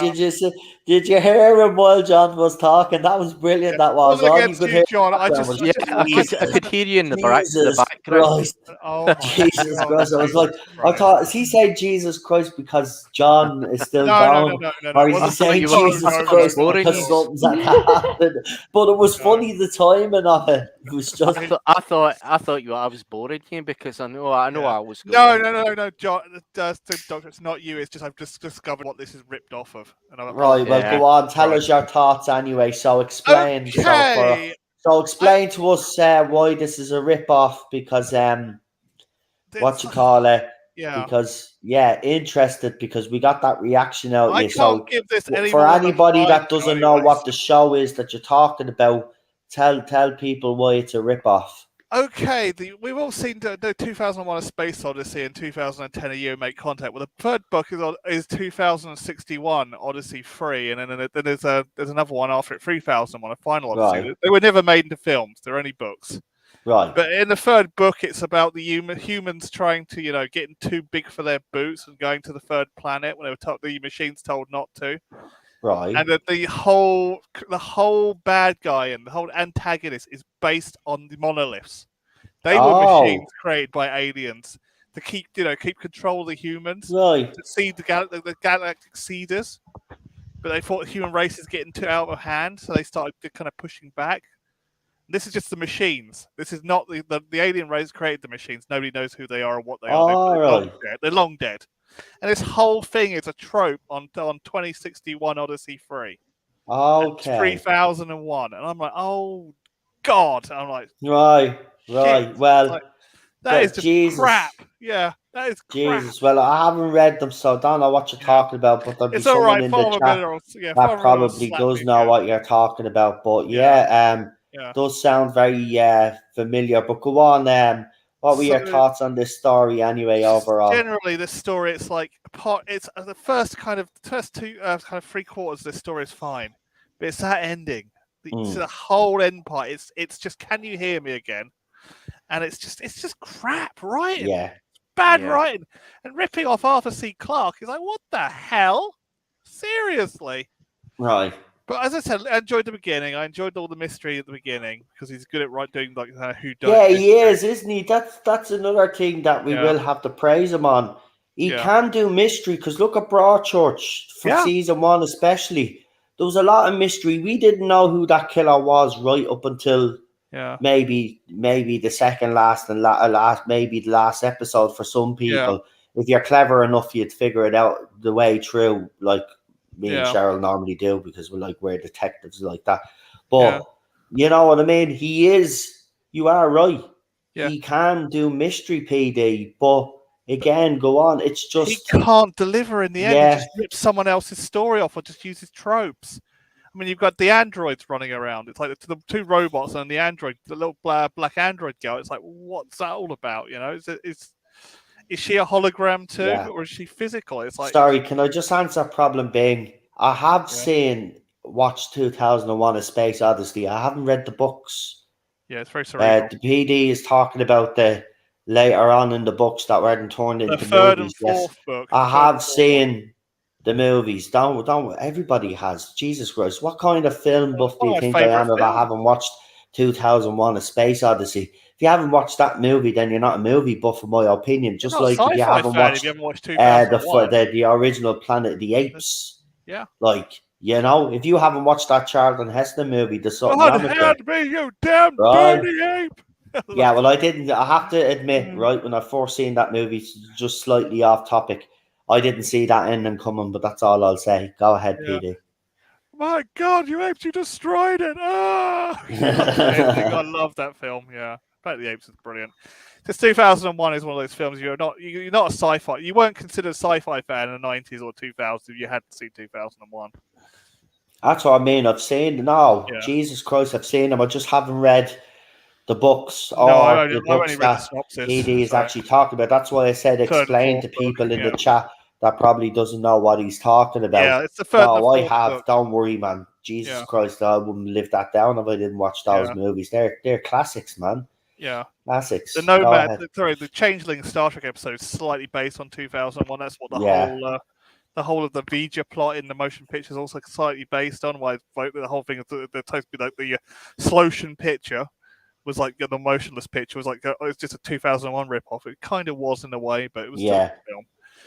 But this one, this episode, going back to it, is like it starts off so well. The first 2/3 of the episode are fine until the ending for me. It's nice to see Kate Stewart. I liked to see Kate Stewart back, and I use Kate Stewart again in the future seasons. But it's like he's a very good mystery writer, is what we were saying. But he just uses tropes in the end. The whole thing's just a stupid trope, and that mystery box thing. The cubes open up, and it was just an empty box. Do you know what it's like? God, It's like he puts all his effort into as you said. Yeah. Puts all his effort in building this up, and then gets to the end, goes, "Oh, I can't be bothered explaining it. Here's your ending." Sort of attitude. He's like Damon. I'm not saying that's what he actually does, but it does feel that way, doesn't it? With everything that he writes, it's just even with this, like you are right. This is not about. It is boring. Like it's still boring. Like it's entertaining in parts especially when it focuses on Amy and Rory and the Doctor. Those parts are actually very good. It's when all the other nonsense is happening around it. It's not really that good. But even the part where the Doctor is fed up and he needs to do something, like that whole scene is funny. Again, he's tried to do comedy in this era, and he's been way off. So what's actually happened to him from, say, this episode to when he took over? Is it, and I'll ask the panel this, is it the Stephen Moffat? Is it the Stephen Moffat factor, the fact that Stephen Moffat was showrunner and could probably, seeing the script, saw the ending was probably a lot worse than what it actually was. Yeah. And tried to rescue it or something. But PD, what did you rate this, by the way? I just want to ask before I can only give it a 5 out of 10 for ripping off the Odyssey 3 because 5 out of 10. Kind of the 2001: A Space Odyssey saga of Arthur C. Clarke. Right. Because that was just it, and I can't also because it simply is. It's the 8th story to Can You Hear Me as well. Right.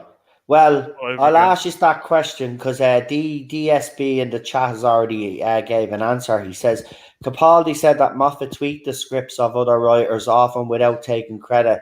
Suspect that the moving bits in here were not by Chibnall. Not sure he can write human other connection. And that's what I'll ask the panel there. Is this the Stephen Moffat factor as DSB? And I'm suggesting that, even though this is written by Chris Chibnall, it is known that he has tweaked writer scripts. Now, we already know that RTD tweaked 42, which was another Chris Chibnall story, which was absolutely dire. Which would be interesting to go back and watch in the future sometime and see if it's still as dire as I remember. I mean, you have Michelle Collins in that and you give her that episode. I think that's a waste of her talents. I mean, Cindy I would agree with that. out of the EastEnders, everybody knows who she is. Like, she's an icon. Yeah. You bring that actress in, you give her a better part. But is this, Charlotte, I'll start with you because I know you'll be gone shortly. I'll start with you. Is this the Stephen Moffat factor here, or do you think that Chris actually did do okay with this script, because as many have said, we do like bits. I think it's two factors. I wouldn't be surprised if Moffat looked at the Doctor, Amy, and Rory dialogue and maybe helped out there or touched it up a bit or added a bit to it. Right. Because because also if you think about what was going on, this was quite a personal story for those three. And Moffat created those three. So I can see him maybe not wanting to mess with the cube stuff because that was Chibnall, and the ending because that was Chibnall, but looking at maybe that first 20 minutes. But then, I don't know, Kate was well written. Yeah. So I don't know. Yeah. And then the Doctor's dialogue was actually very good, as you said as well. Now that could be Stephen Moffat, but the dialogue was Kate good. was Moffat. I think Kate was Moffat. But then that did kind of fade out of this episode quite a bit, though. We did say that, like, what was she actually doing in this episode? I don't know who mentioned it on the panel, but while we were watching, one has actually said. Well, I said Amy. I said actually, what has she done plot wise here? Yeah, but that's what I mean. That's what it feels like. Maybe that first 20 minutes, Moffat might have changed or added or touched up was the term I would phrase. Yeah. And then afterwards he didn't make. But then, like I said, I don't know if it is Chibnall. Once a template's been set for him with a character, and somebody else has done the hard work to do that, he can then write off a template, which is, at this point, Matt's Doctor's pretty well established. You know his traits. You know how to write a Matt sort of Doctor script. Amy's quite well established, and so is Rory. So he's just going off what's been established before him. Yeah. So maybe it could be his writing, but it is a lot easier to basically say, well, these characters have had 2 series worth of development. They've had 2 series worth of recognizable traits. I just have to lift that. So I don't know. Unfortunately, though, right, even though we're given this fairly decent credit, still at the level that episode is at compared to what he's given us, right? And we're saying it's slightly better than certain stories that he gave us. It's still not up to the standard, and wasn't even at that time the standard of Doctor Who stories that we were getting. Now, I'm not saying some of Moffat's stories didn't go off on a mad tangent sometimes, but at least they were engaging and interesting. Yes, they were confusing as well, but we watched. But how someone at the BBC thought that Chris Chibnall was the right man to take over after Stephen Moffat, it just baffles me beyond belief. I mean, we got a Silurian 2-parter, which isn't the greatest either. I mean, the first episode is not too bad. Second episode is where it all kind of goes to crap. Then he did, actually, before he did that, didn't he do, as I said, 42? Yeah, that was his first script. So you had 42, then you had the Silurian, then you had this, wasn't it? No, yeah. You had dinosaurs. So you had dinosaurs in the spaceship, and then you had this, right? So you put all those stories together, and someone at BBC thought, yeah, that's the man to take over from Stephen Moffat. Yeah. Seriously. None of his stories were up to the standard if you compare them to other stories out there. If you put, how many stories is that altogether? What's that, 7 stories or whatever before he took over was Doctor one, Who? 2 part of Silurian, 1 part of dinosaur, 1 part of this, so that's 5. Did you count 42 as well? Yeah, 42 was a one-off, 2-parter for Silurians, so we're up to 3, and then we got dinosaurs for this 5. Right, so 5. Okay, all right. 5 episodes, right? You pick 5 episodes out of the RTD era, his weakest, right? And they're still better than any of them. Yeah. I would even argue, right, as you know, I have a soft spot here. I would even argue that Love and Monsters is better than all of those episodes that we've just mentioned there, written by Chris Chibnall before he took over Doctor Who. That's how confident I am that that I'm serious. Love and Monsters the is Jackie better. stuff's really good in that episode. So Yeah. I'm telling you, Love and Monsters is better than every single episode that we've just mentioned there. I'm not messing. I think Love and Monsters is terribly underrated, but I think it's because of the Peter K. monster design. Mr. Kennedy is grand, Yeah. but when we see that reveal of the monster, it is fucking ridiculous. But I love that story. It's funny. It's not supposed to be taken seriously anyway, even though they are trying Elton's story about his mum. It is a real personal story, but it's his from his angle, and I love the way they did it. The character development of Elton in that one episode compared to all of those stories that we've just mentioned there, of all the characters that Chris Chibnall's brought in, Elton was more developed. Even Jackie, as Charlotte rightly pointed out, gets a lot of character development in this story. You could see from her point of view what it's like when the Doctor and Rose go on their adventure and how it's affecting her and our mental health. It's a terribly underrated story, and it's criticized mostly for the monster and what goes. But I actually think it's a good story. It's a fun story. There's a bit of, singing, dancing going on, as you know. It's got the serious thing, missing people and stuff like that. So there is serious stuff going on. And Elton got a blowy in the end, so it's all fine. With a slap. Yeah. But which was a bit, that part of the episode was weird. But look, compared to all of the stories that we mentioned there, I'm telling you now, you just go and watch that and watch all those stories that we mentioned. And I guarantee you the one that you'll get the most joy and satisfaction after watching will be. I'm telling you now, what you all should do is watch all of those Chris Chibnall episodes in order. 42, then the Silurian two-parter, Dinosaurs in the Spaceship, and finally Power of Three.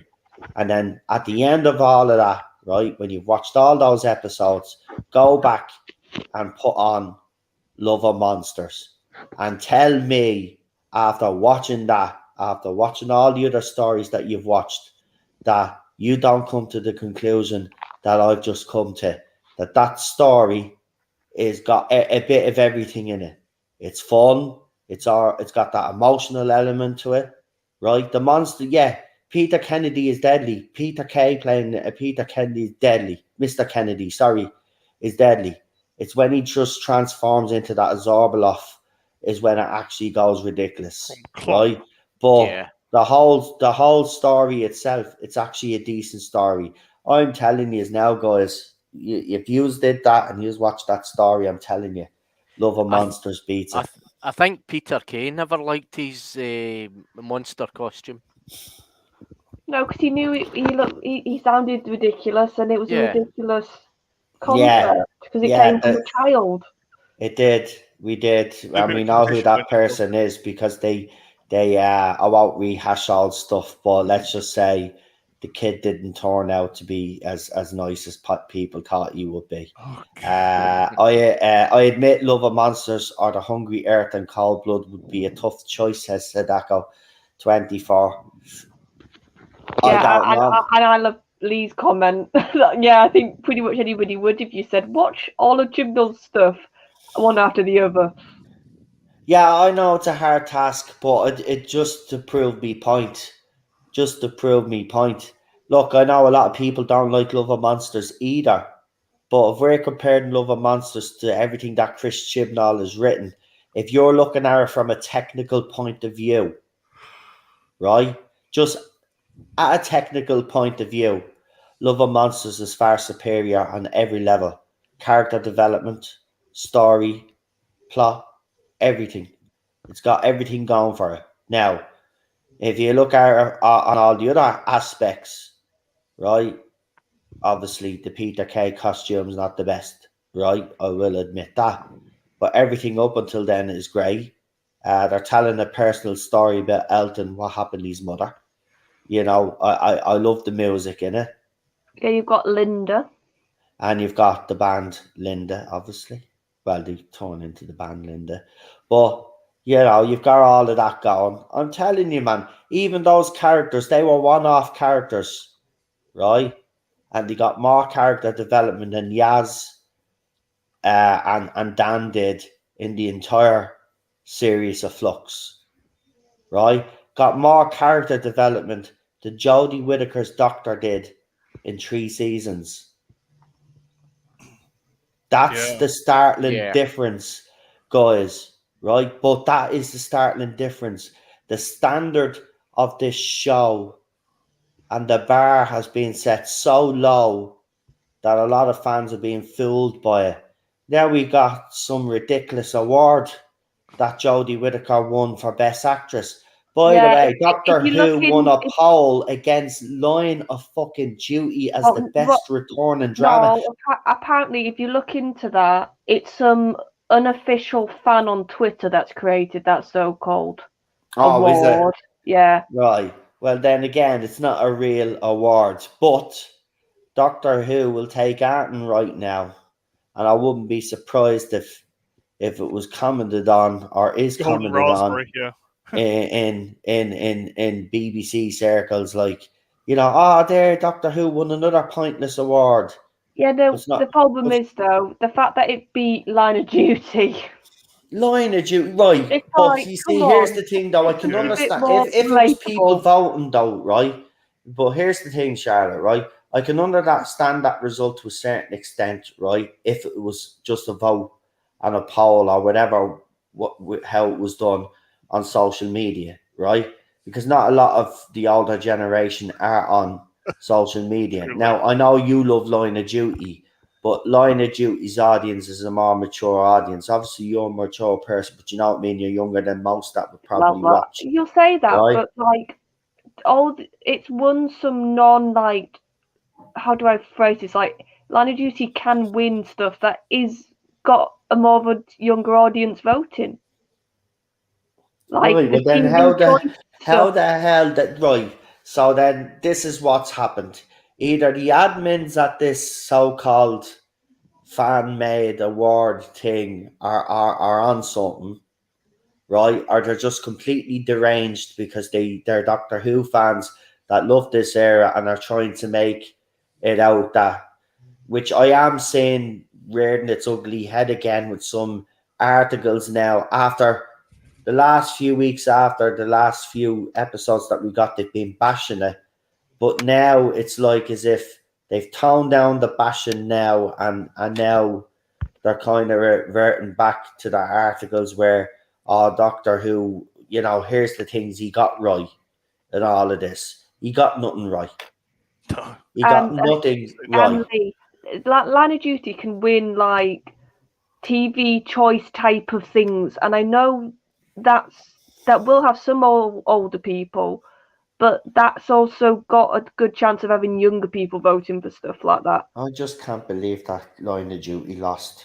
Because that's what I mean. As soon as I saw who lost, and I'm sure as well for the actor, there were Line of Duty actors she won over.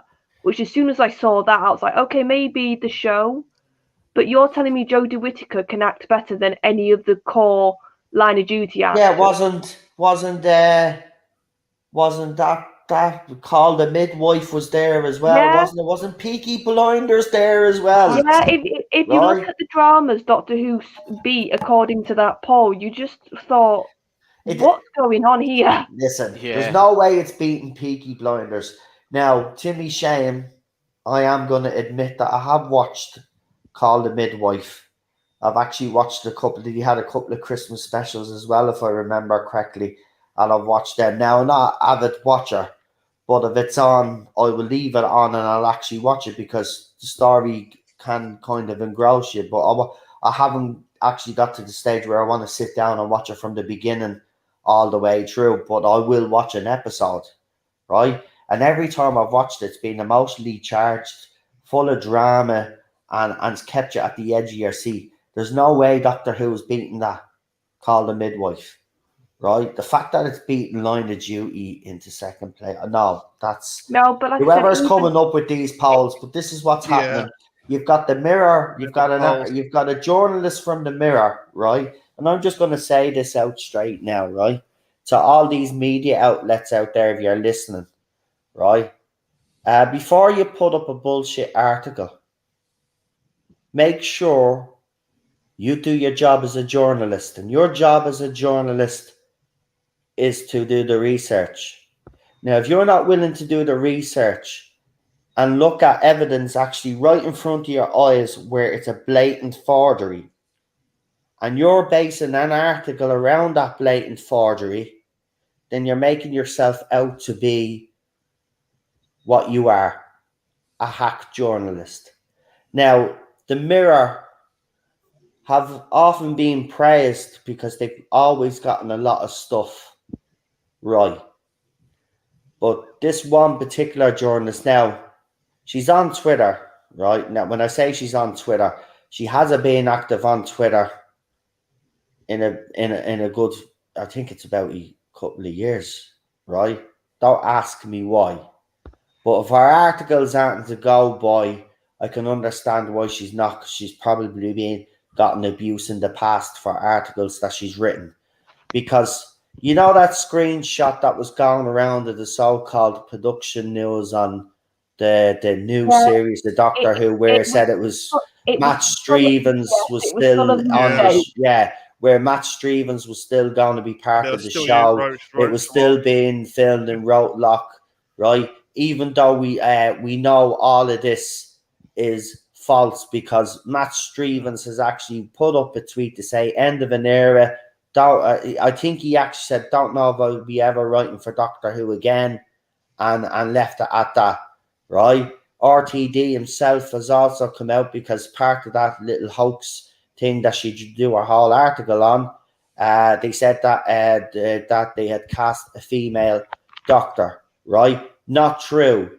Russell T came from the horse's mouth himself, said they're actually in the middle of auditioning. So no gender of the doctor has actually been decided. So again, that was another part of the information that she could have found out actually by actually reading the interview that RTD had actually done in her newspaper, I think, and for the Radio Times. Oh, and there's also another thing that was completely wrong. It said Series 14 was going to start production and filming in 2022, which we know isn't right, because it's the 60th first. Yeah.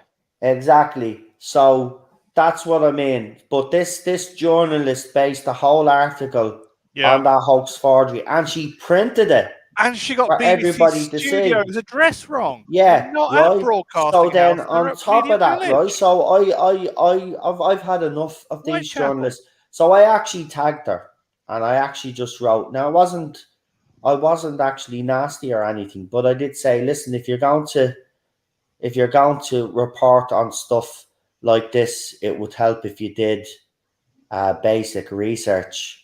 Everything that's based on this article is a hoax and has been actually proven to be a hoax. But of course, I haven't received a reply, because you never will receive a reply. But I've noticed lately that a lot of these media outlets are writing favorable articles and are doing stuff like this fan stuff that's clearly a hoax, and they're trying to me, and I said this, now people can agree or disagree with me, but what I believe is happening right now, right? So some fan in America was supposed to fake all of that.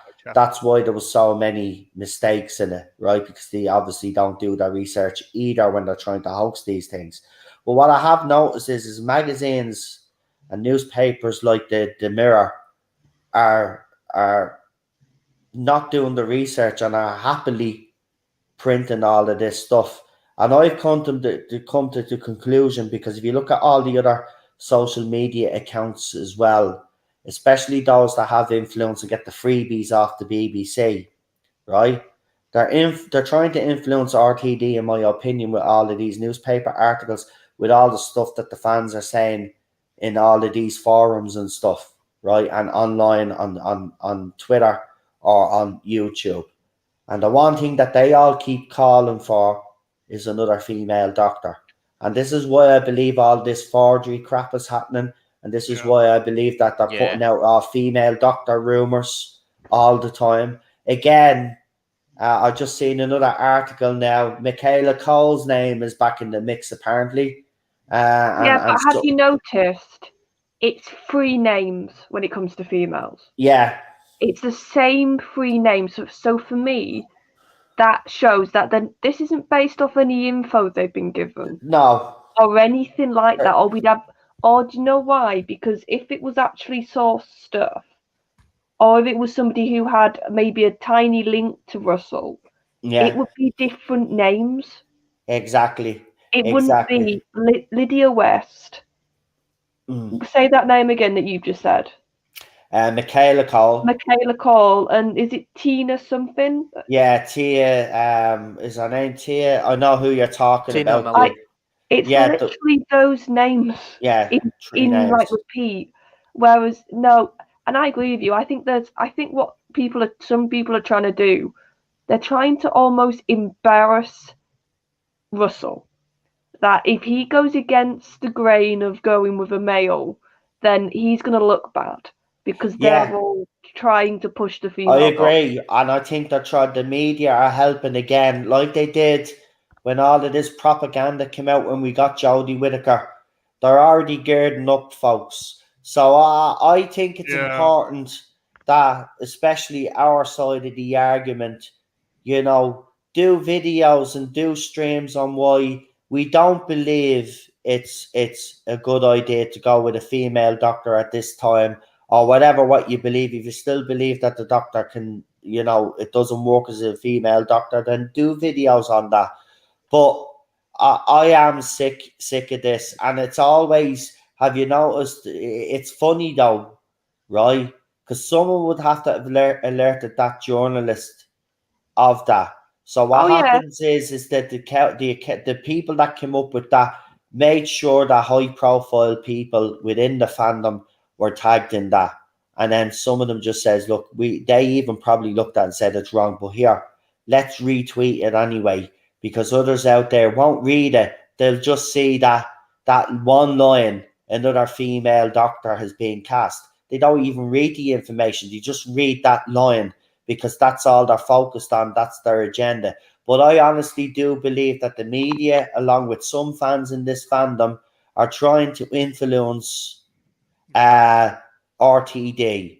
When someone mentioned an actress name a name to him, he said no. I think it was Lydia West, was it? And he said no.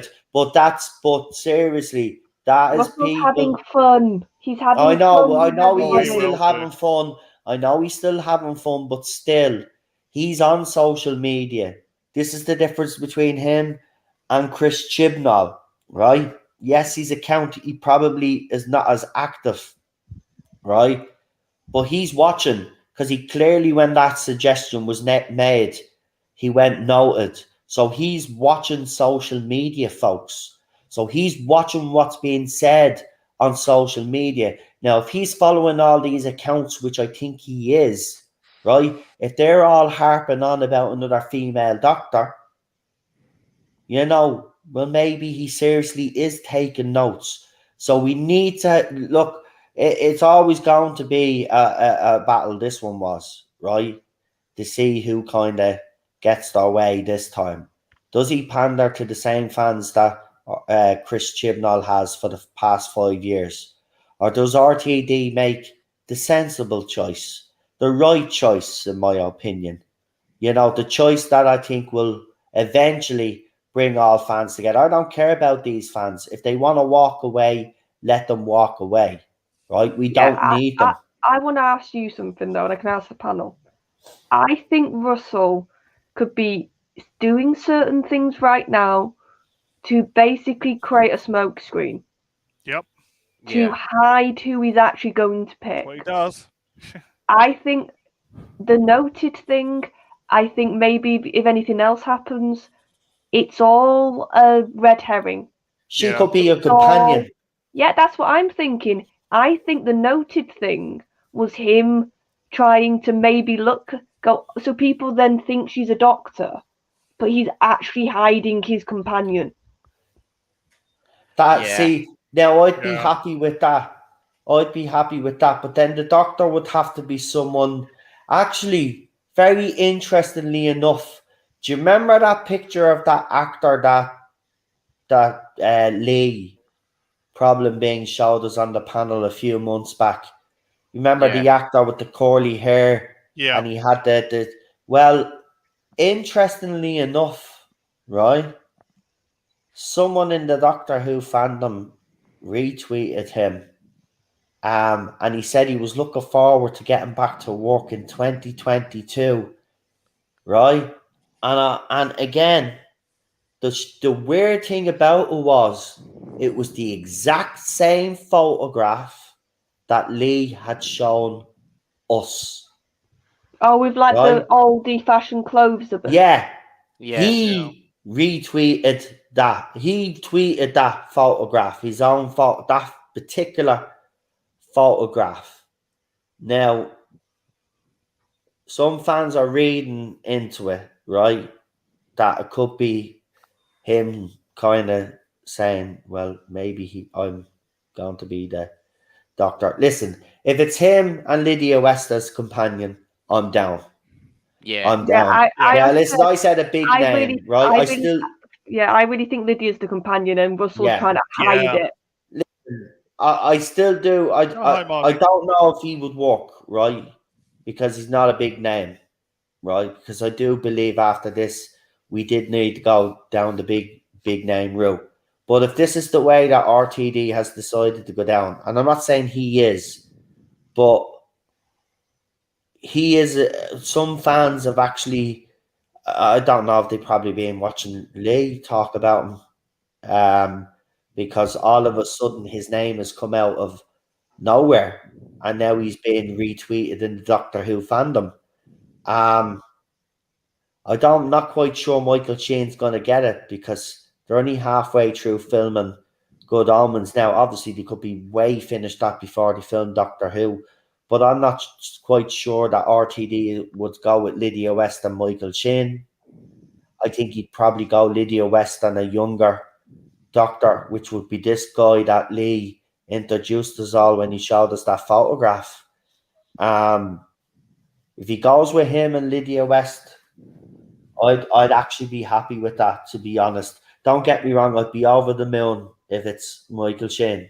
So those two for me, one of those two, and I'd be over the moon. I think that'd be a good choice. And I think Lydia West, yes, as a companion. Bring her in as a companion. And if the fans don't like it, screw them. Screw them. Right? These so-called fans, screw them. Right? Who needs them? RTD will bring new fans in, trust me. So yeah, look, interesting times ahead. Interesting times ahead. We're at the early part of the year now. Let's see what happens in the next couple of weeks and months to come. But I tell you something, folks, it's really starting to heat up now. You know, here's the thing. See all the nonsense names that have been thrown around now, right? Sooner rather than later, all of those names will soon disappear and drop off, because then the real contenders' names, the real rumors. Closer to the time, you always get the actual names come out. Then the real names then start who actually auditioned, you know, and this will be the thing. We'll find out who the auditioned. But no, it won't be that. I'll tell you what would be your first hint when the bookies start properly showing who they've got, who people are actually betting on properly. Because remember, either RTD will do it himself or he will allow it, but he always kind of lets little drips and drabs and likes to give little clues, you know, and that will sway the bookies, and that's what always happens. So yeah, it's going to be very interesting. That's the exciting time then, because then we can do streams and speculate when the bookies start getting the solid names. Then we can speculate who who we'd like out of those choices and stuff, and who we think he might go with. This is what I mean. This is the exciting part. We haven't even gotten a new logo yet or anything like that. You know, all that's to come. So this is going to be interesting. I might even actually place a bet this time, and I don't gamble. No, do I? If they have a Doctor Who thing over here in Dublin, I'll find the bookies that will actually be willing to take the bet, actually. And then when I have solid names, then I'll place a bet on who I think the Doctor is going to be. Yeah, I think that'll be exciting. But this is all to come. But look, we're going to leave it there. What I'm going to do is I'm going to get everybody to do their channel shout out. So we'll start with Queen Charlotte. And then I'm going to head off because I promised the wife we'd watch something together. So I'm going to and head I'm off up in the straight morning. away. So Go I'll ahead. have to pretty much go as soon as I've done my shout out. So me and Daniel's done some short little vids if you want to watch his videos. And then we're both back on streams in a couple of weeks' time for our Line of Duty. We're starting series 4, if my memory's working. Daniel will probably correct me in the chat. And you'll see me on the Spacebook, both the podcast, because I've been doing some Flux reviews, and on the live streams, because they're back this week on Thursday night. No problem. Thank So good you, night, Charlotte. everybody. Good Should I night. do it? I can head off. Good night, Charlotte. Night. Good night. Right, guys. As I said, I'm going to head straight off after this stream, lads, because, you know, as I said, I'm making more of an effort to spend a bit more time doing the husband-wife gig, you know yourself. Yeah. So I'll be straight off. I'll be gone before the titles even end. New logo on the 23rd of November, I bet, says Marty. We'll see. Yeah, plenty of things. Look, as I said, plenty of things to get excited about, have to be honest. PD, do you want to do your channel shout out? Okay, I'm just going to put some doctors in the chat, and I just want to say I'm just still a mod on Rabbi's channel, so you will come join us there. We're on Tuesdays, Thursdays, and Saturdays normally. Always at around about 5 o'clock. I mean, Rabbi's still going strong. He's all right. He's happy. Happy New Year, and join us there. That's it, and you'll see PD Rich here as usual as well. He will indeed. Real super doctor. Have you been able to get everything back now, or are you going to get everybody to sub to your new I've stuff? got everything back. Well, I haven't got my other YouTube channel back, but I'll try and get it back. But I'm just using this one at the moment. But you can find me on Twitter and under Real Super Fugitive Doctor. Fantastic. And listen, folks, I will be back on Wednesday. Myself and Cheryl have a couple of days. We have to do a few things around the apartment and stuff like that. You know, obviously Christmas is over now and stuff has to be done. So we're going to be busy. Now, I might be able to get a video or two out, but they won't be live streams. If anything pops up, I'll definitely throw a video or two out if I can, but I won't be back until Wednesday. And on Wednesday, we will be starting Cobra Kai. So season 1, Cobra Kai on Wednesday. Now, it's very easy to get. There is no excuses for anybody now on Wednesday nights to join us. It's very easily accessed. Just trust me, it's everywhere. It's everywhere. Yeah. Because it's that popular. So, you know, yous will get it, right? And we're doing the whole 4 seasons.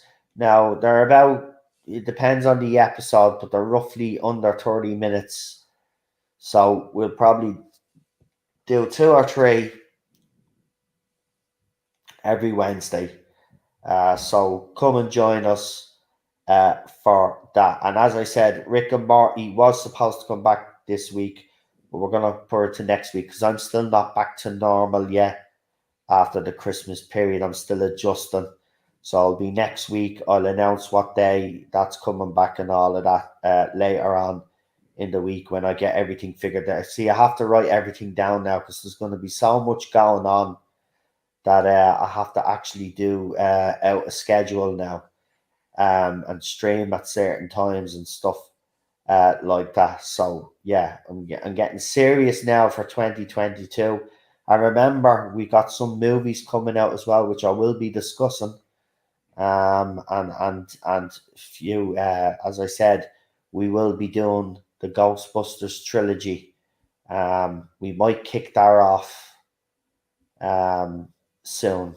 I'll let you know when I get the schedule done. Trilogy, damn you, trilogy. The trilogy, yeah. So Ghostbusters 1, Ghostbusters 2, and then Ghostbusters Afterlife. And we're not answering the call on this one. We're not. And here's the thing as well. Now they've remastered the Ghostbusters game. Oh, that's good. Right, the original Ghostbusters game. Now it's on the PlayStation Store. Right now, we have to wait and see what the story is. But I might be able to get the game, and maybe in a few weeks from now, if people want to come and watch me play Ghostbusters the game, you can come and watch me on the Irish Geek, because I know there's Ghostbusters fans. So I was kind of thinking, what game would people actually come in and watch on the channel? And I was thinking, well, everybody loves Ghostbusters, so maybe the remastered version of the game. So yeah, if people would be now, let me know, because would be interested now, because the game is not cheap, and I'm not going to buy the game if nobody's going to watch. The whole point of getting the game is so everybody can watch with me and experience what, as Lee has said, the game was supposed to be Ghostbusters 3. Well, someone has cleverly put all the pieces together. They did it with the Back to the Future game as well, which is very good. If you haven't watched that movie, it's on the game, so they get all the cutscenes and put them all together and stuff, and it's brilliant actually. So if people would be interested in seeing me playing Ghostbusters after this stream, just leave it in the comment section and see how many comments we get. And then what I might do then is just to see, I might throw a poll actually up on the community part of the YouTube channel and ask you if I bought Ghostbusters the game, would just come and watch? Because as I said, the game is not cheap because it's remastered now. So I'm not going to buy it unless people are actually going to watch. No, apparently the remastered game will be on Steam, says Chris Persia. I got it cheap a little while ago. Really good game. So yeah, but it does look good on the PlayStation 4. So I have to say it does. But we'll see. Right, I'm gonna leave it there. Oh no, hold on, we've done everybody. Yeah. So as I said, I'll be back on Wednesday. So listen, I'm gonna head straight off now anyway, folks. So I'll bid you good night. I'll bid me panel good night as well. Thank you for coming on, PD, Real Super Doctor. Good night. And Charlotte and Lee, get well soon. We'll see you next week. You dodged the bullet this week anyway, but we'll see you next week. And with that, folks, I'm going to say good night. See you soon. Have a good one. Stay safe, and we'll see you on Wednesday. Bye. Bye. Bye.